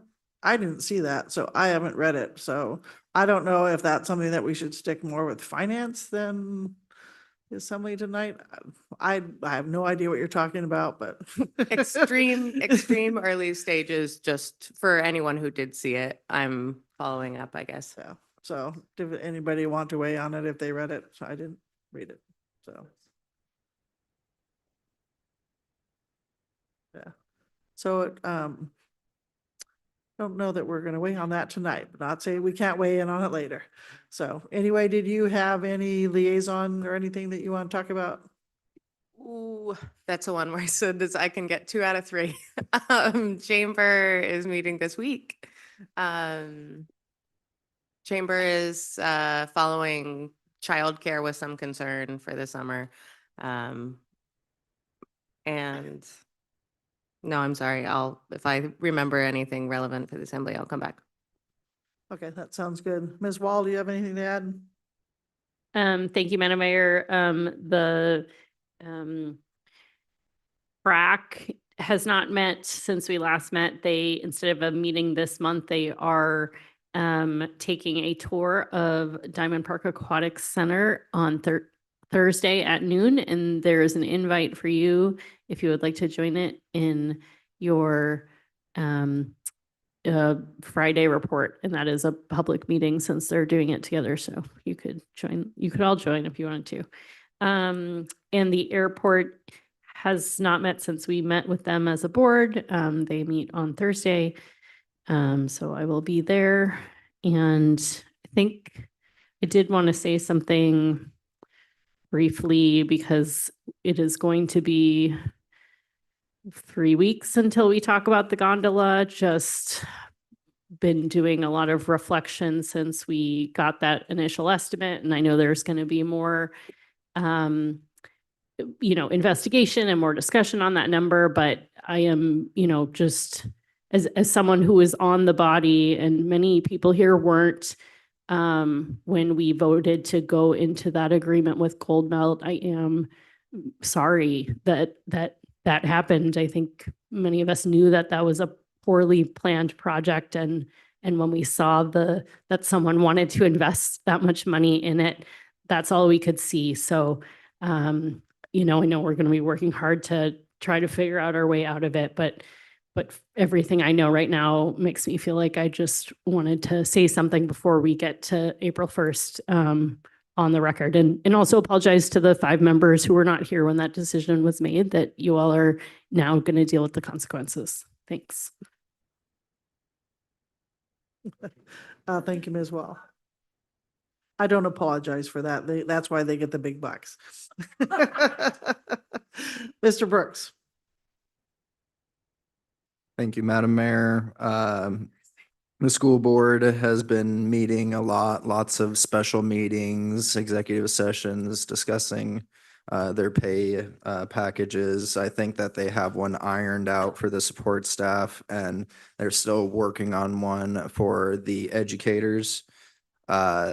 They will have their final reading of their budget in the middle of March, so they don't have much time to figure out the teachers' pay package, but they're doing a lot of work. And then also ironing out all their procedural rules and guidebooks, just refining the language and their own internal ordinances, and then just figuring out the facilities and finances. So they've had lots of really robust conversations, and lots of, legitimate concerns being raised about, equipment, the 1-to-1 on tablets and laptops, and then other things as far as interdepartmental engineering cost. I know that really inflated the cost of the DZ playground,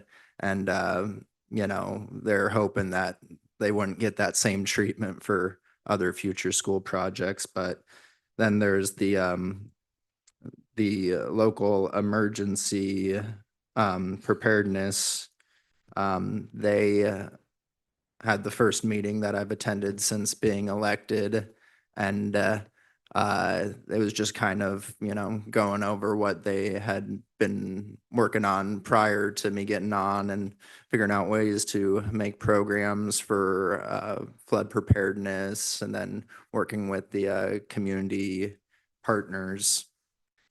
And then, as we had already earlier discussed, the Juneau Commission on Sustainability had worked on providing us with that memo, and that seems to have been their focus of as lately. But that's all I got. Thank you for that, and thank you for attending those education meetings. Ms. Atkinson. I'm going to pass tonight. Thank you, Madam Mayor.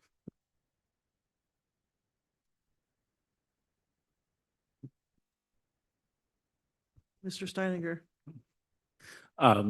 Let's see here. I do actually have a committee announcement. The joint CBJ JSD Facilities Committee. We have a date set for our meeting. It will be on the 31st at, so I don't know what time of day. Usually. I think it's at noon. I think noon.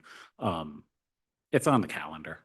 And we'll be discussing how the school district pays for maintenance, what their buckets of money are, and then looking at renewed bond lists for consideration by this body and the finance committee at a later date. So that'll happen on the 31st. Systemic Racism Review Committee had its normal meeting going over, what we saw on our agenda packet tonight.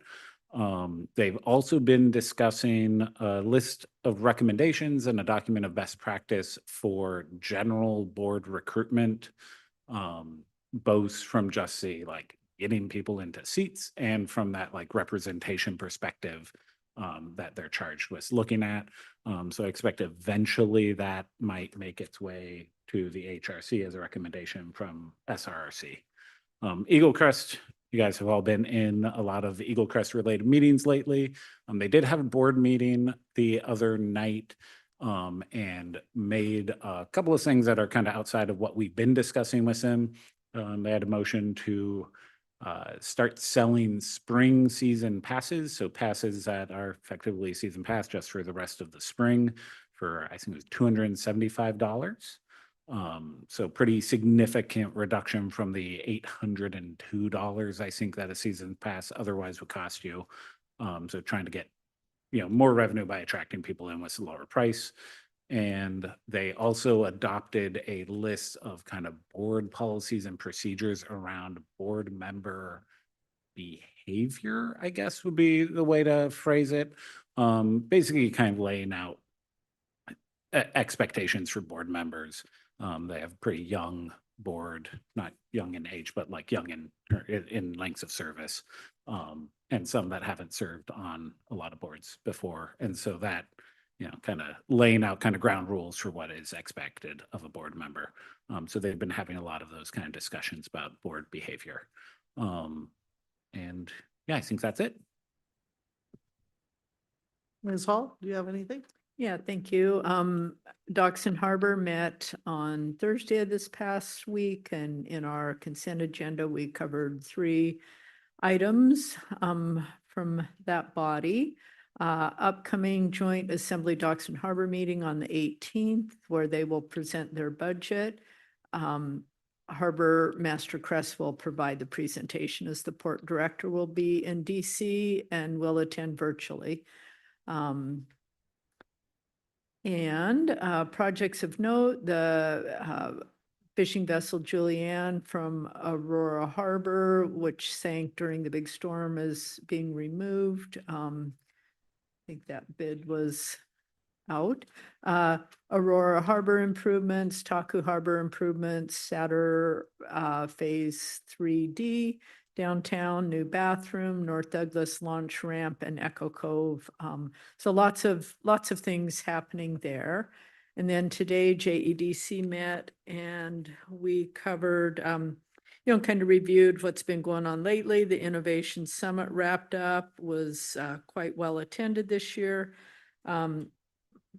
Director Holz provided an update on the summer career technical education program that will be happening. Also update on the applications for the rural health transformation funding. They're working on, I can't believe if it was 4 or 5 projects that will be submitted this week, I believe is the deadline. Also, the youth summer camps, which I'd like to remember this body that is childcare for our, for kids around the STEAM activities. And also the director had 2 letters of notice of interest, one to the regional forester, comments regarding the Tongass National Forest Management Plan to be included in that, and also to DNR, Director of Mining, Land and Water. And that was in support or approval for a private non-exclusive easement for road and staging areas for the Grand Portage project.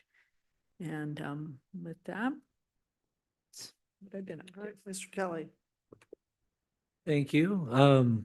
If CSWA is still having meetings, I'm not on their mailing list anymore. So no news from CSWA. I regretfully lost track of time at Southeast Conference, and so I missed the meeting of the Downtown Business Association. And I was just checking my Outlook calendar, and it seems that they might have rescheduled their March meeting for today instead of its usual time on the second Tuesday of the month. I will be double checking to make sure that's not an Outlook mistake though. So hopefully I didn't miss 2 meetings. I did attend the meeting of the Juneau Commission on Aging on February 17th, where city staff were having a lively discussion with them. There was lots of questions asked about housing and affordable housing. And yeah, I think that's all the news I have there. I think I will make one comment on Mr. DiBortolo's suggestions on amending our election code. I would be hesitant to do that unilaterally as a body. I think if we do proceed along that route, we should find some way, such as perhaps an advisory vote, to get an opinion from our constituents. Thank you. Thank you. Mr. Smith, do you have anything? Yep.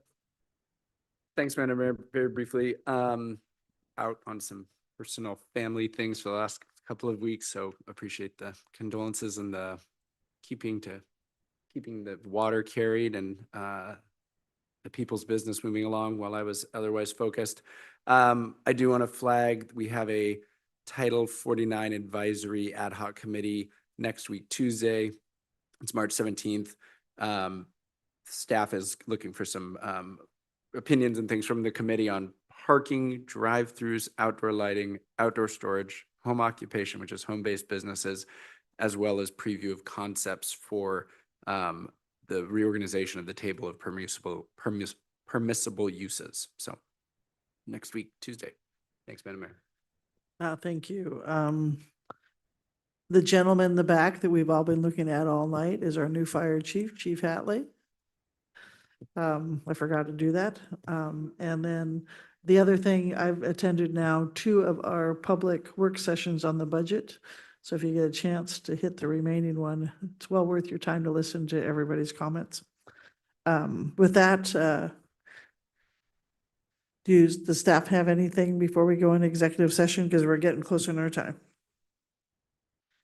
Very briefly, I'd just like to thank Chief Hatley for coming. We did request him to come so we could introduce him to the assembly, and then got totally tied up in everything. So now it's like, this is like a, not a hazing, but you just have to, so please, take a moment to welcome Chief Hatley, and thank you, Mayor Weldon, for recognizing him.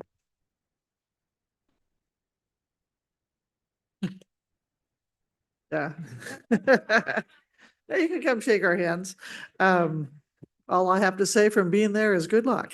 With that, Mr. Smith, do you want to bring us into executive session? Yes, Madam Mayor, I move that the assembly enter into executive session to discuss collective bargaining negotiations, the immediate knowledge of which would adversely affect the finances of the municipality, and I ask for unanimous consent. Is there any member of the public that opposes us going into executive session? Is there any member of the assembly opposes to going into executive session? We will be in executive session in 5 minutes. 5. And we are not returning, for the public listening, we will not be returning to regular session.